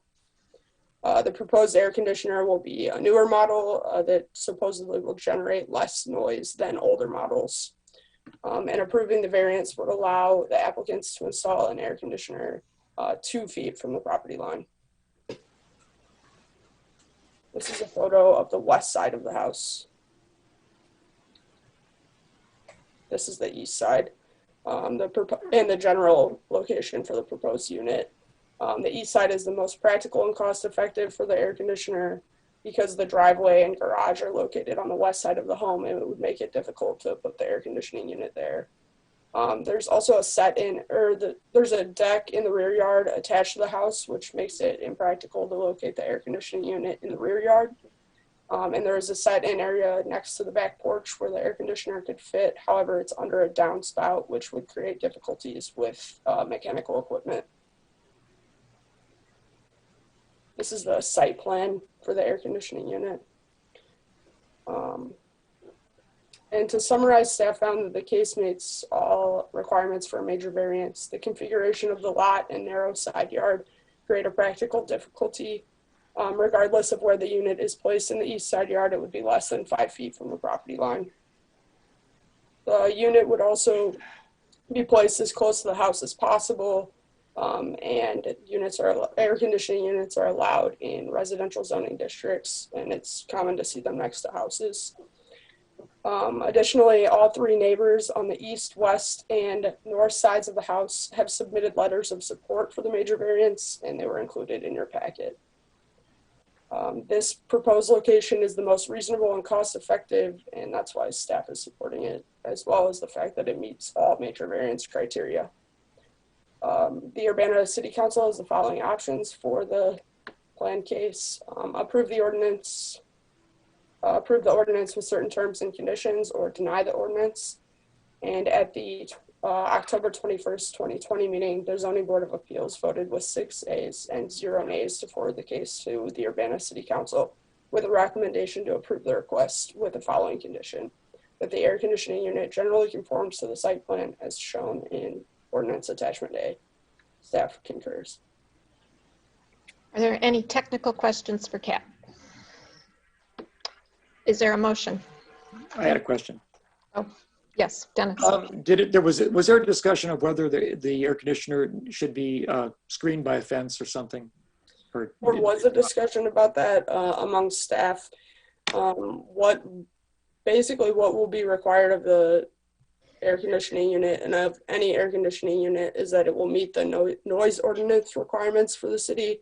If that were not the case and a screened fence or landscaping would help that, then we would require it to be installed. But as of right now, we don't have a reason to believe that that will be the case. Okay, thank you. Can we get a motion? Bill. I'll move approval of ordinance number 2020-11-062. Is there a second? Yeah, I'll second it. Moved by Bill Brown, seconded by Dennis. Further discussion. And we have the homeowner, Jane Edmondson, is on the screen. Thank you very much. We really appreciate it. It will save us a ton of money, because one thing that Kat didn't say is if we put it in the one place we could on the west side next to the driveway, we would have to run all the piping through our newly finished basement ceiling and ruin all the ceiling drywall going all the way across the basement, because the electrical system is on the other end of the basement, besides being under the downspout. So that's another reason. And I just talked to a neighbor today, and the one that will see the air conditioner, and it's actually going to be across from their air conditioner, and they are perfectly fine with it. Okay. Are we ready to vote? Mary Alice. I just wanted to say, I know that Kat had already said that the neighbors had already submitted letters in support of this, but I think the one that stands out the most is the neighbor in which they'll be sharing the, that's right on the east side of the property line, and Joanne Geigner, I believe is her name, who specifically says that I mean, they would be the property owners that would be most affected by the variance. So for that reason, I'm willing to support this. Yay. Thank you. Okay. I just want to say, I'm 70, and this will be the first time I would ever live in a house with air conditioning, central air conditioning. Well, we won't deny you that pleasure, perhaps. All right. Will the clerk please call the roll? Miss Wu, Yes. Miss Hersey, Yes. Mr. Brown, Yes. Mr. Roberts, Yes. Mr. Colebrook, Yes. Mr. Miller. Yes. That motion passes. And enjoy that air conditioning. Next up is resolution number 2020-11-056R, which is a resolution approving an amendment to the City of Urbana Consolidated Plan and Annual Action Plan fiscal 2020 to 2021. And I wanted to clarify that this is about the consolidated plan and it's not about the comprehensive plan. There was a misunderstanding there. Sheila. Hi, good evening. If you remember back in the spring, the city received an allocation from HUD for $294,000, and the funds were supposed to be used to prevent or prepare or respond to COVID-19. That was with CARES Act 1. We received notice through CARES Act 3 that we received an additional $334,000. This amendment will allow us to accept the money and put in our plan. Staff is still working with community leaders to identify programs and identify unmet needs in the community. And then once those are identified, we'll come back to council with policy or program manual, similar to what we did with the small business and rent assistance. So this really just allows us, it's a procedural matter that allows us to accept the grant from HUD. Is there a motion to get this on the floor? I'll make that motion. I'll move resolution number 2020-11-056R, a resolution approving an amendment to the City of Urbana Consolidated Plan and Annual Action Plan for FY 2021 to be approved. A second. Moved by Jared, seconded by Sharice. Any discussion? Mary Alice? I think there was some public input on this specific one, and just so that the public is aware that all of these plans go through a community input. It goes through, Sheila, what's the name of the board that this goes through, the commission? The Community Development Commission? Yeah, the Community Development Commission. So the plan, the Community Development Plan is done. Is it every 3 years or every 5 years? 5 years. And then because we received such a large increase in funds, that's why we have to amend it. Okay. So it comes through every 5 years. It is something that board discusses and talks with community partners. It's my understanding that it's not the mayor who actually determines where those funds are spent. Is that correct? That's correct. Okay. You know, we reach out to city leaders and social service agencies to find out where there's gaps in service or unmet needs, and then try to use the funds there. Okay, thank you. Council makes that indetermination on what the funds are used for.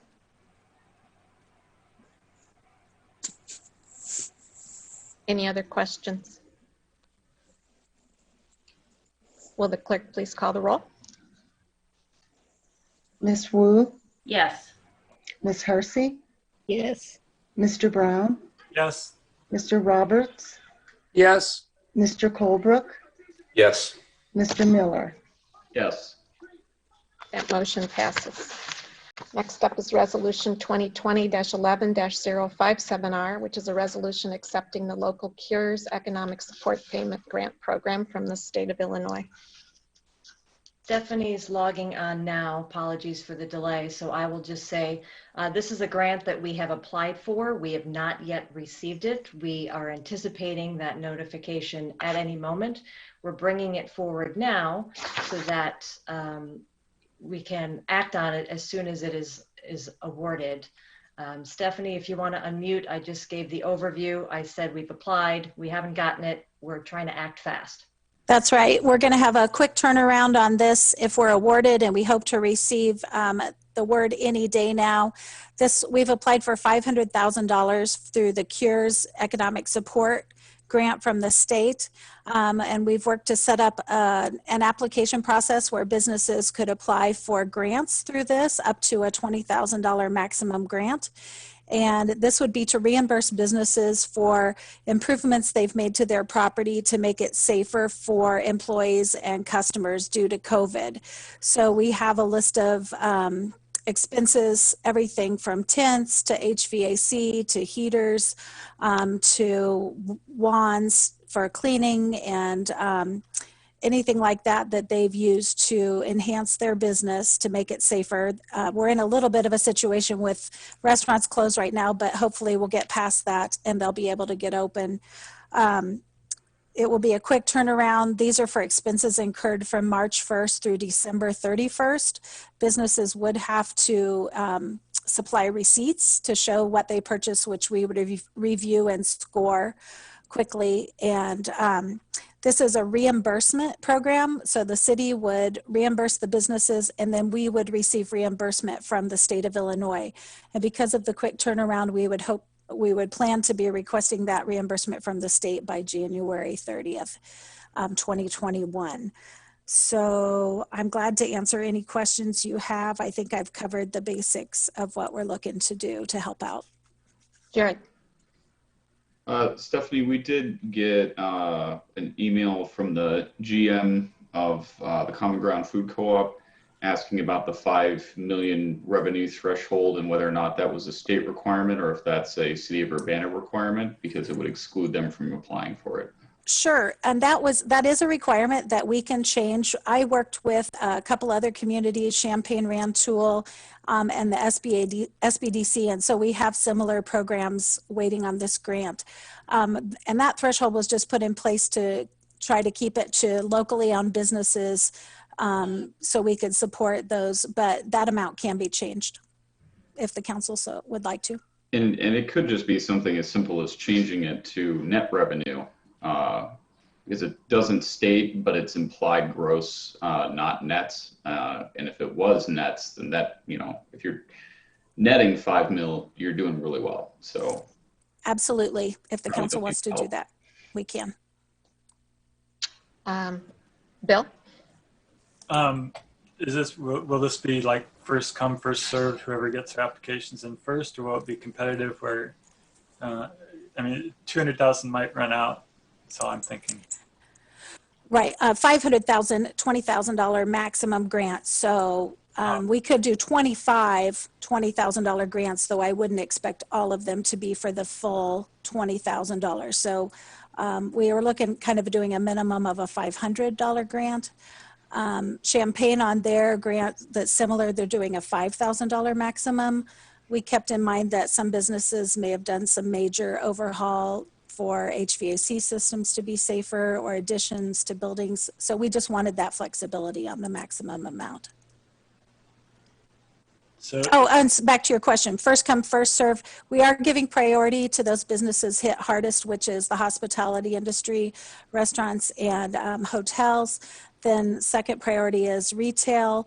Third, professional businesses, and then we're giving points for those that went without any income at all for 30 to 60 days or more than 60 days. And I think also, Steph, in there was looking at other grants that a business has received so that perhaps we are being more equitable in distribution. Right, but grants that already received the big business interruption grant are not eligible for this, and that's a state requirement, not something we wrote in.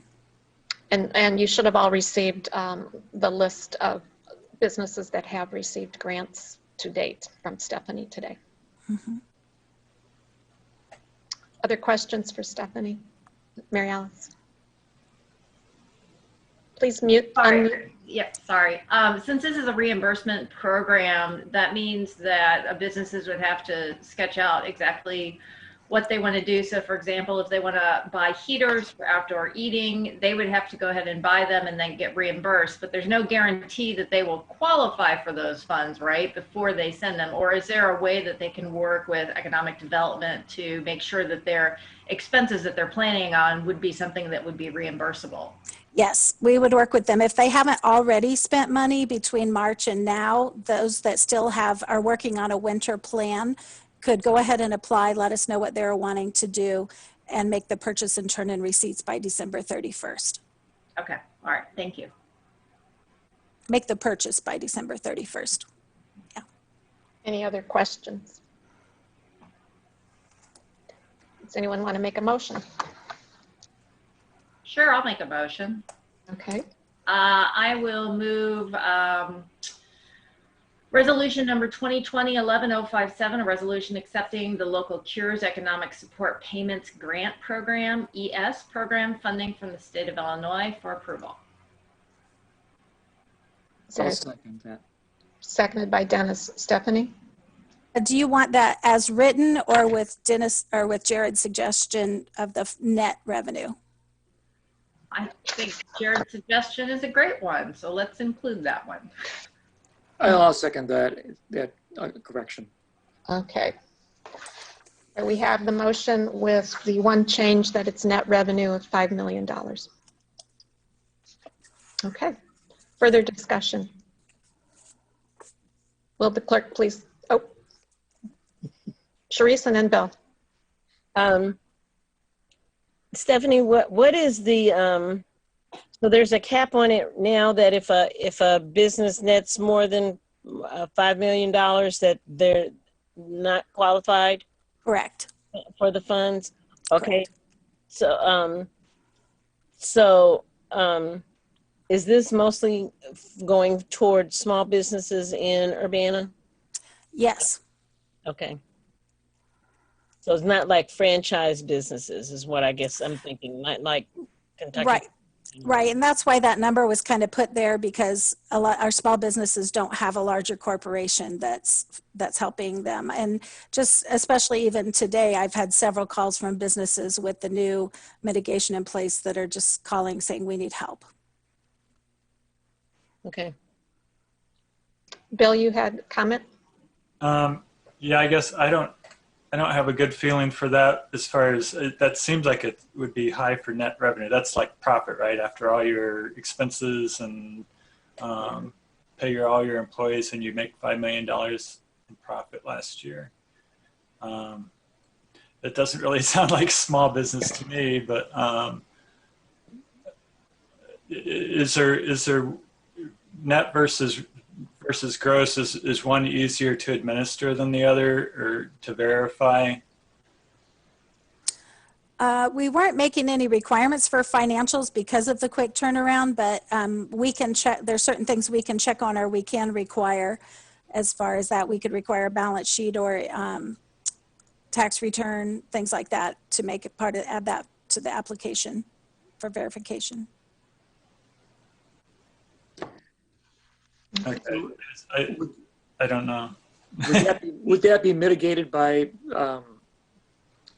the other materials that were submitted in the application, that you would understand which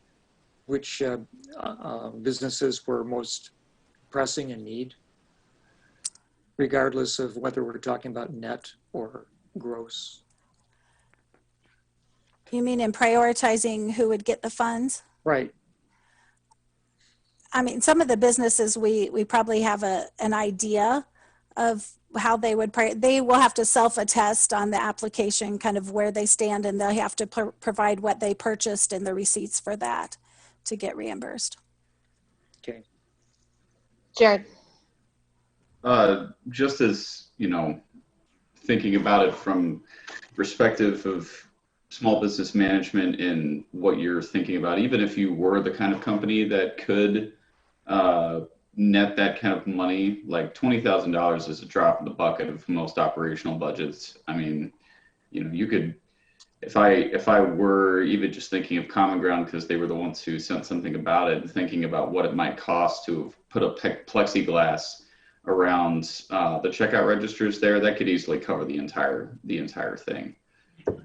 So I mean, there's, I don't know, guys.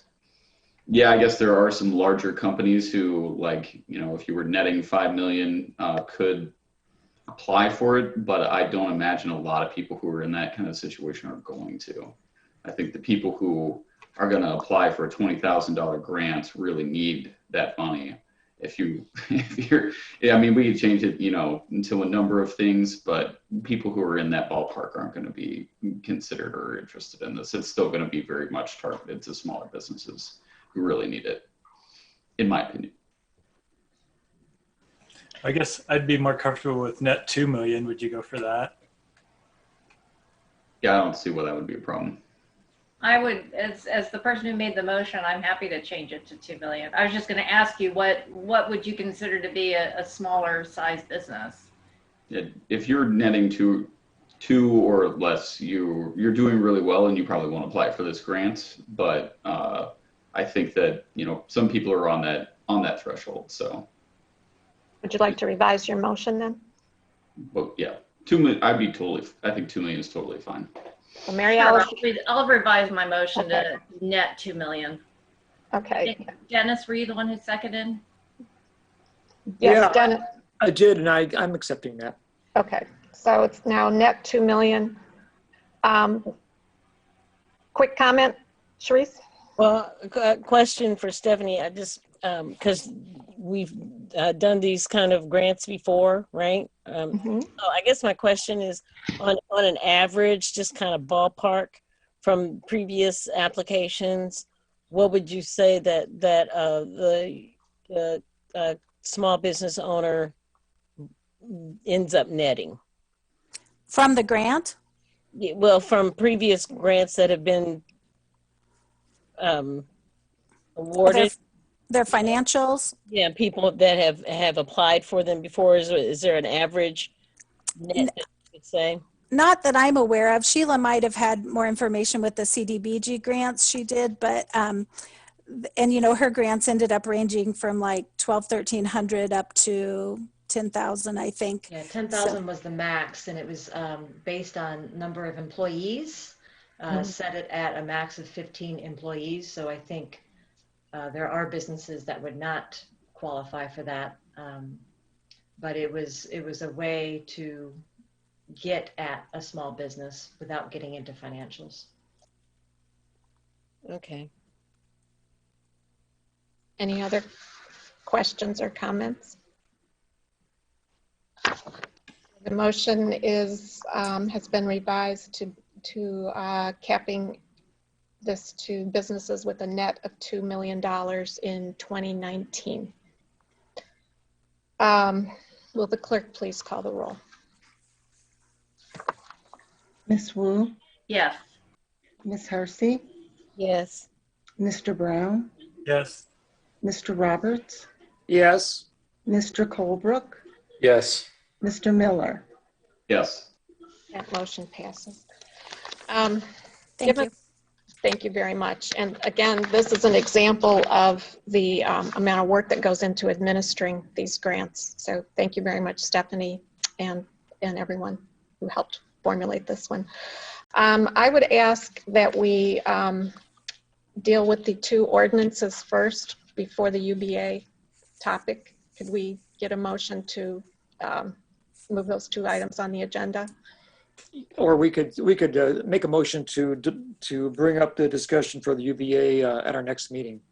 I mean, we're going to run out of time right now. Yeah, we have a very full agenda next week is what I'm concerned about. Our next committee, our 2 weeks next from now? council meeting, 2 weeks from now.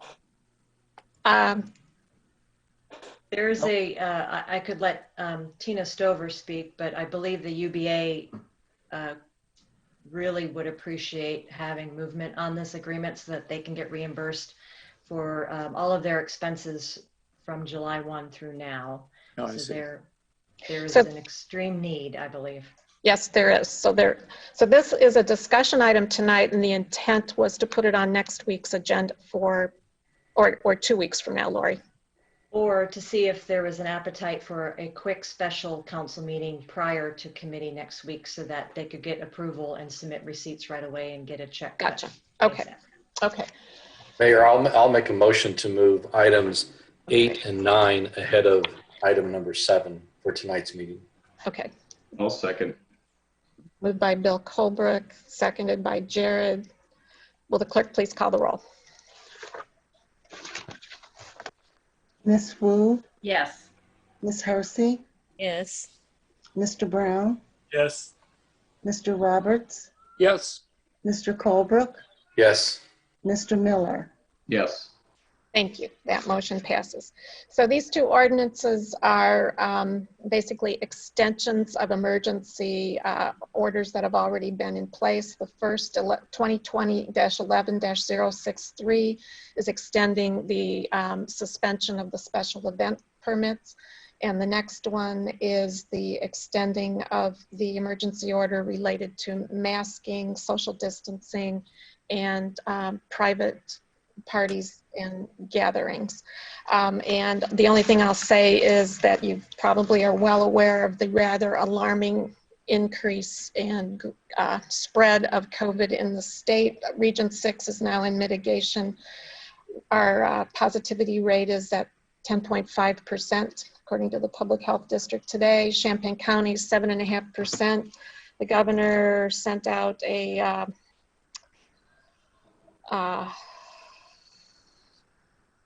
message yesterday that the new daily cases are up nearly 380% since October 1st, and the statewide test positivity is up over 180% in the past 5 weeks.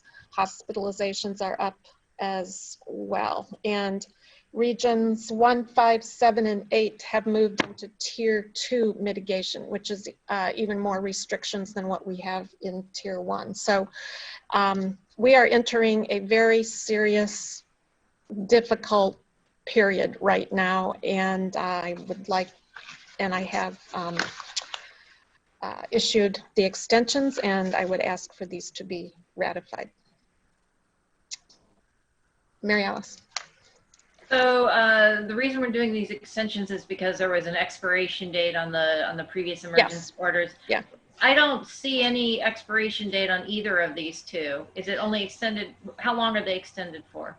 As the we decided to change it to basically Champaign has similar ordinances, and there's no expiration date on theirs either. Basically, we're extending it till you decide to end it, or do we move out of, let's see how it was worded.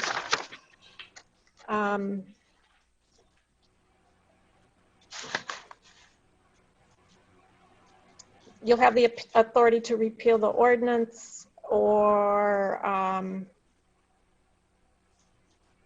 I think that's it. That's it, yeah.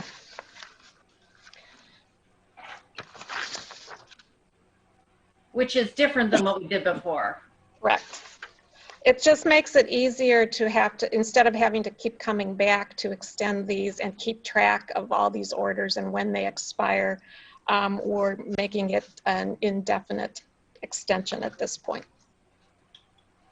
So is there a way, we only have 2 special orders right now, is that right? Total enforcement. We have the special events, and then we have the number of gatherings and the mask. Those are our main.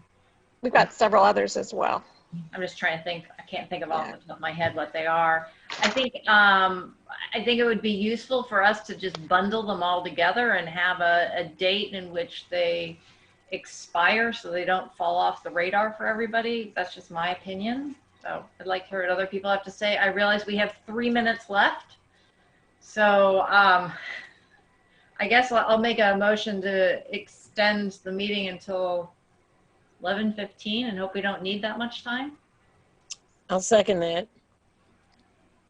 Okay, will the clerk please call the roll?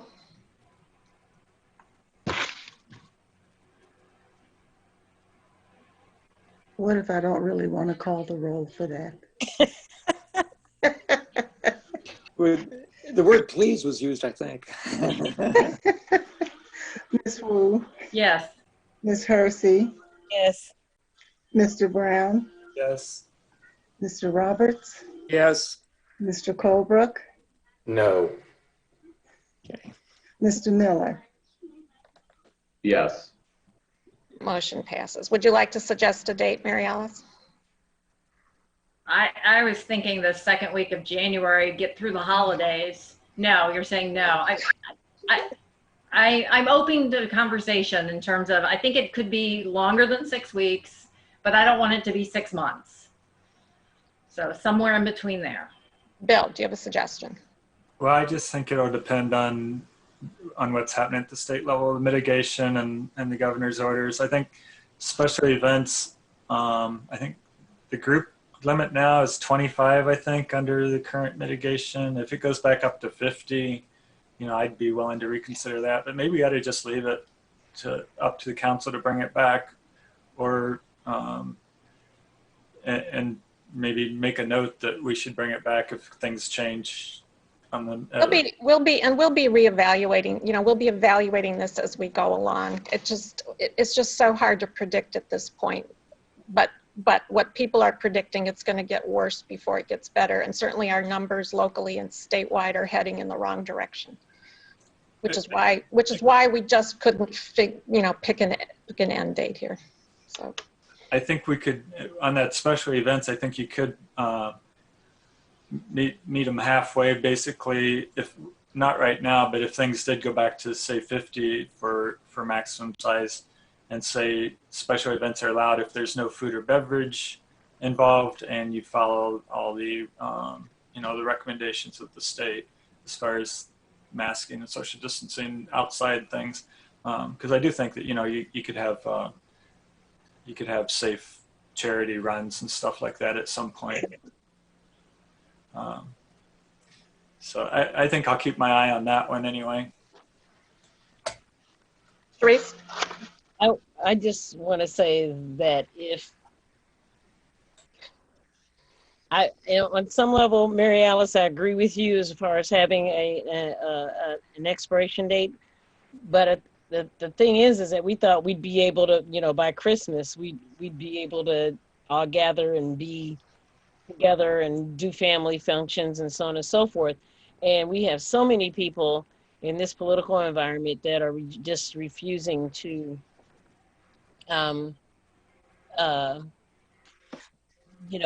go along so that we can get to that's why our numbers keep going up. And I will point out, we've got Thanksgiving coming up, the holidays, the students go home, the students are scheduled to come back, I believe, the 4th week in January. So there'll be a lull in January, then the students will be back. Then we'll see the impact of that on the community. So rather than trying to pick a date to coincide with all the holidays and the goings and comings of the students, it was just easier to go with an indefinite on this one. And we do keep track of and not only that, but the state government keeps track of like what the positivity rate is and how Absolutely. Yeah. many people are infected and all that stuff. And I think we could always come back at any date and just say, okay, well, our positivity rates are down and maybe we can, go back on this for a little and see what happens at least, Right. Mary Alice? How would people feel about a March 1st date? That gets us through the holidays. It gets us through the students coming back. We have a whole month before the students come back. And then on March 1st, we evaluate whether or not these executive orders continue to be needed. I'd support that. Want to make a motion? Sure. I move that we amend ordinance number 2020-11-063 to include an expiration date of March 1st, 2021. I'll second the amendment. Okay. Do you want to say unless? I think it would still include all of the. It'd have to include all the rest of the regular expiration language. Yeah. Yes. Thank you. Okay. Okay, so we have a motion and a second to put ordinance 2021-11063 with a expiration date of March 1st. Will the clerk please call the roll?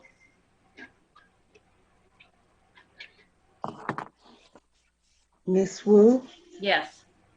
Miss Hersey, Yes. Mr. Brown, Yes. Mr. Roberts, Yes. Mr. Colebrook, Yes. Mr. Miller. Yes. That motion passes. Is there a motion for the next one? Sure. Dennis? I move ordinance number 2020-11-064, an ordinance amending a ratification of extension to emergency order number 20-09, continued guidelines concerning numbers of attendees, social distancing, and use of face coverings at parties and other gatherings for approval. A second. Would you add to your motion the same language, Dennis? Expiring March 1st, 2021. 2021. Okay. And who seconded that? I did. Sherry. Okay. Okay. Will the clerk please call the roll? Wu, Yes. Miss Hersey, Yes. Mr. Brown, Yes. Mr. Roberts, Yes. Mr. Colebrook, Yes. Mr. Miller. Yes. That motion passes. Thank you very much. And last is discussion. Stephanie, thank you very much to the UBA for sticking it out this late. Sure. Tonight I'm bringing to you for discussion the Urbana Business Association 2020-2021 Promotional and Marketing Agreement. In years past, the city has entered into a year-long agreement with UBA to not only promote the community, but to also host festivals, coordinate support and networking activities for businesses, and collaborate with the city and other organizations to promote Greater Urbana. While reviewing the 2021 financials of the UBA, it was determined that the organization was going to be running a very tight budget. In previous years, the UBA has depended greatly on events to earn income. Due to the COVID-19 pandemic, as we all know, traditional events were not going to be an option for the organization. The UBA executive director and board creatively developed several new, untried, virtual and socially distanced events with the goal of raising the necessary funding to maintain a balanced budget. Initially, the UBA had hoped to continue hosting the Market in the Square, which is a substantial fundraiser for the organization. But pandemic guidelines for social distancing, requiring vendors be set up a minimum of 30 feet apart and that entrance and exit doors be monitored, caused the group to make the tough decision to cancel the market for this winter season. Yet another hit to their budget. Concerns for the short-term financial viability of the organization led city staff to develop a way to continue to offer services to Urbana businesses by extending an offer of employment to the UBA executive director. As he has accepted the position and will be joining the city on November 16th, he will carry on many of the tasks done previously for the organization and more. Per a conversation with board president Tina Stover, the UBA intends to move forward with a part-time administrative employee focusing on goals of developing a business mentorship program to support entrepreneurs and creating a 501c3 foundation so as to be eligible for future grant funding. The proposed agreement is similar to last year's except for the funding total, which staff recommends be $28,907.50 for half of the year, July 1st through December 31st, 2020. This amount will allow the city to reimburse the UBA for expenditures incurred during that time period per the terms of the agreement. As this item is only a discussion and not an action item, we are seeking comments at this time. We'll then schedule an item for action at a meeting in the near future. And Tina Stover from the UBA is also here if you have questions. Tina, would you like to say anything?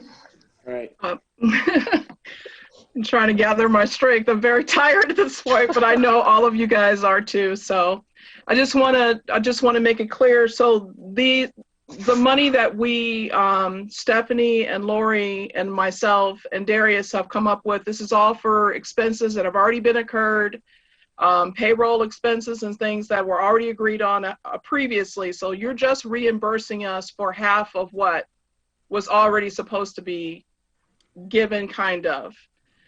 So it's not like anything more is going to happen in December. That contract is going to end on December 31st, 2020, and then there will be no other contracts between yourselves and UVA. So it's just a finality cleanup thing. Darius is coming to work for you. We're pursuing another avenue so that we can be completely self-sufficient, which should have been done with the board previously all these years, but we didn't have that kind of board then, but we do now. So we're moving toward being self-sufficient away from the city, but also developing programs and stuff on our own that will help businesses in the downtown Urbana area, with maybe some partnership opportunities for the both of us later next year in 2021, after we find out how COVID's going to turn out. So I can't guarantee you that there'll ever be any other events going on. We may totally move away from events and totally go to a more substantial business plan that will benefit businesses more and less on the event side. So there may never be another Sweet Corn Festival, but it had a good run and maybe it's time to move on. So we're looking to be more of an asset to the businesses and business owners of the Urbana, and then partner with the city as well later after we get everything restructured and possibly get grants and funding and everything from the government. Do you have any questions? Dennis. It's a brave and new world that you're discussing. The board, I assume, supports this direction. Is that correct, Tina? Yes, 100%. We've already had an executive board meeting today about it as well. We're just trying to improve upon things that should have been improved upon all these years and just never, I don't know why the previous administration never sought out being more self-sufficient, but there's never any time like the present. So now is the time to pretty much get, whether or not we call ourselves a UVA or whether or not we call ourselves anything later, that will be determined. But we're not trying to be a draining asset on the city any longer. So that is what I'm trying to say. Our contract with you will end on December 31st, and then you don't, and then my understanding is that you want us out of the building on March 31st, 2021. So we are to vacate that space. So we are looking for other alternatives for us to have our office even. That's my understanding. And we haven't, this doesn't preclude events occurring in downtown Urbana. It would be just seeking other entities who are interested in perhaps in fostering events, but we don't know when events will be considered safe again.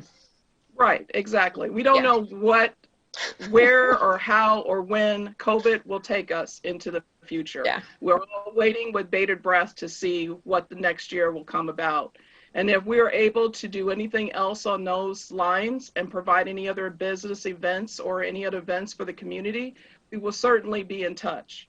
But until that time, we're working on restructuring and we're working on making ourselves more self-sufficient and less reliant on the city for any future funding.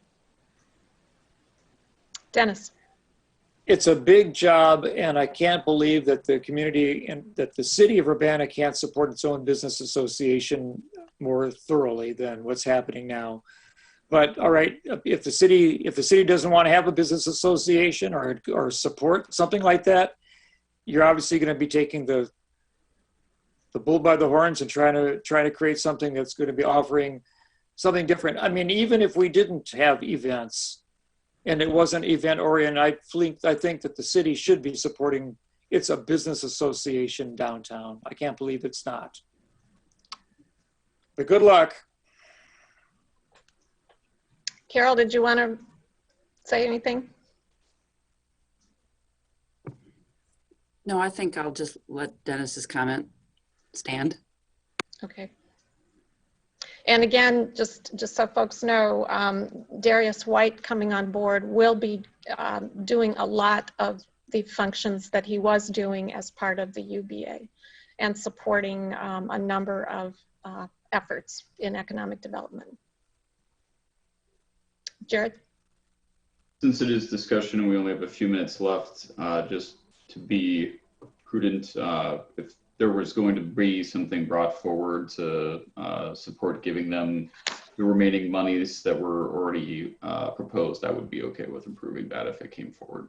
Yeah, it's very important that we hold up our end of the our obligation and to reimburse them for the expenses that they have already incurred. So we really need to do that. And Lori, can you remind me, do we have a special meeting scheduled yet? No, but if we schedule a special meeting next week and if it's approved, we can cut a check next week and not have to skip Thanksgiving week, meaning that they won't get a check until the beginning of December. Okay, so we need to do that next week. If the council. That would be greatly helpful as we are all on a time clock. Yes, absolutely. Is that the sense of the council? Thumbs up, thumbs down? Okay. Okay, so we will schedule a special meeting as soon as we can, and we'll get that part taken care of.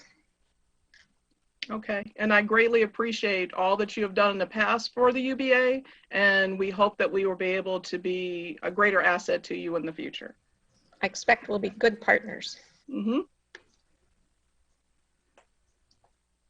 And I hope we emerge from COVID sometime in the next year. It would make it much easier on all of us. Okay. One more thing, Mayor. Yes.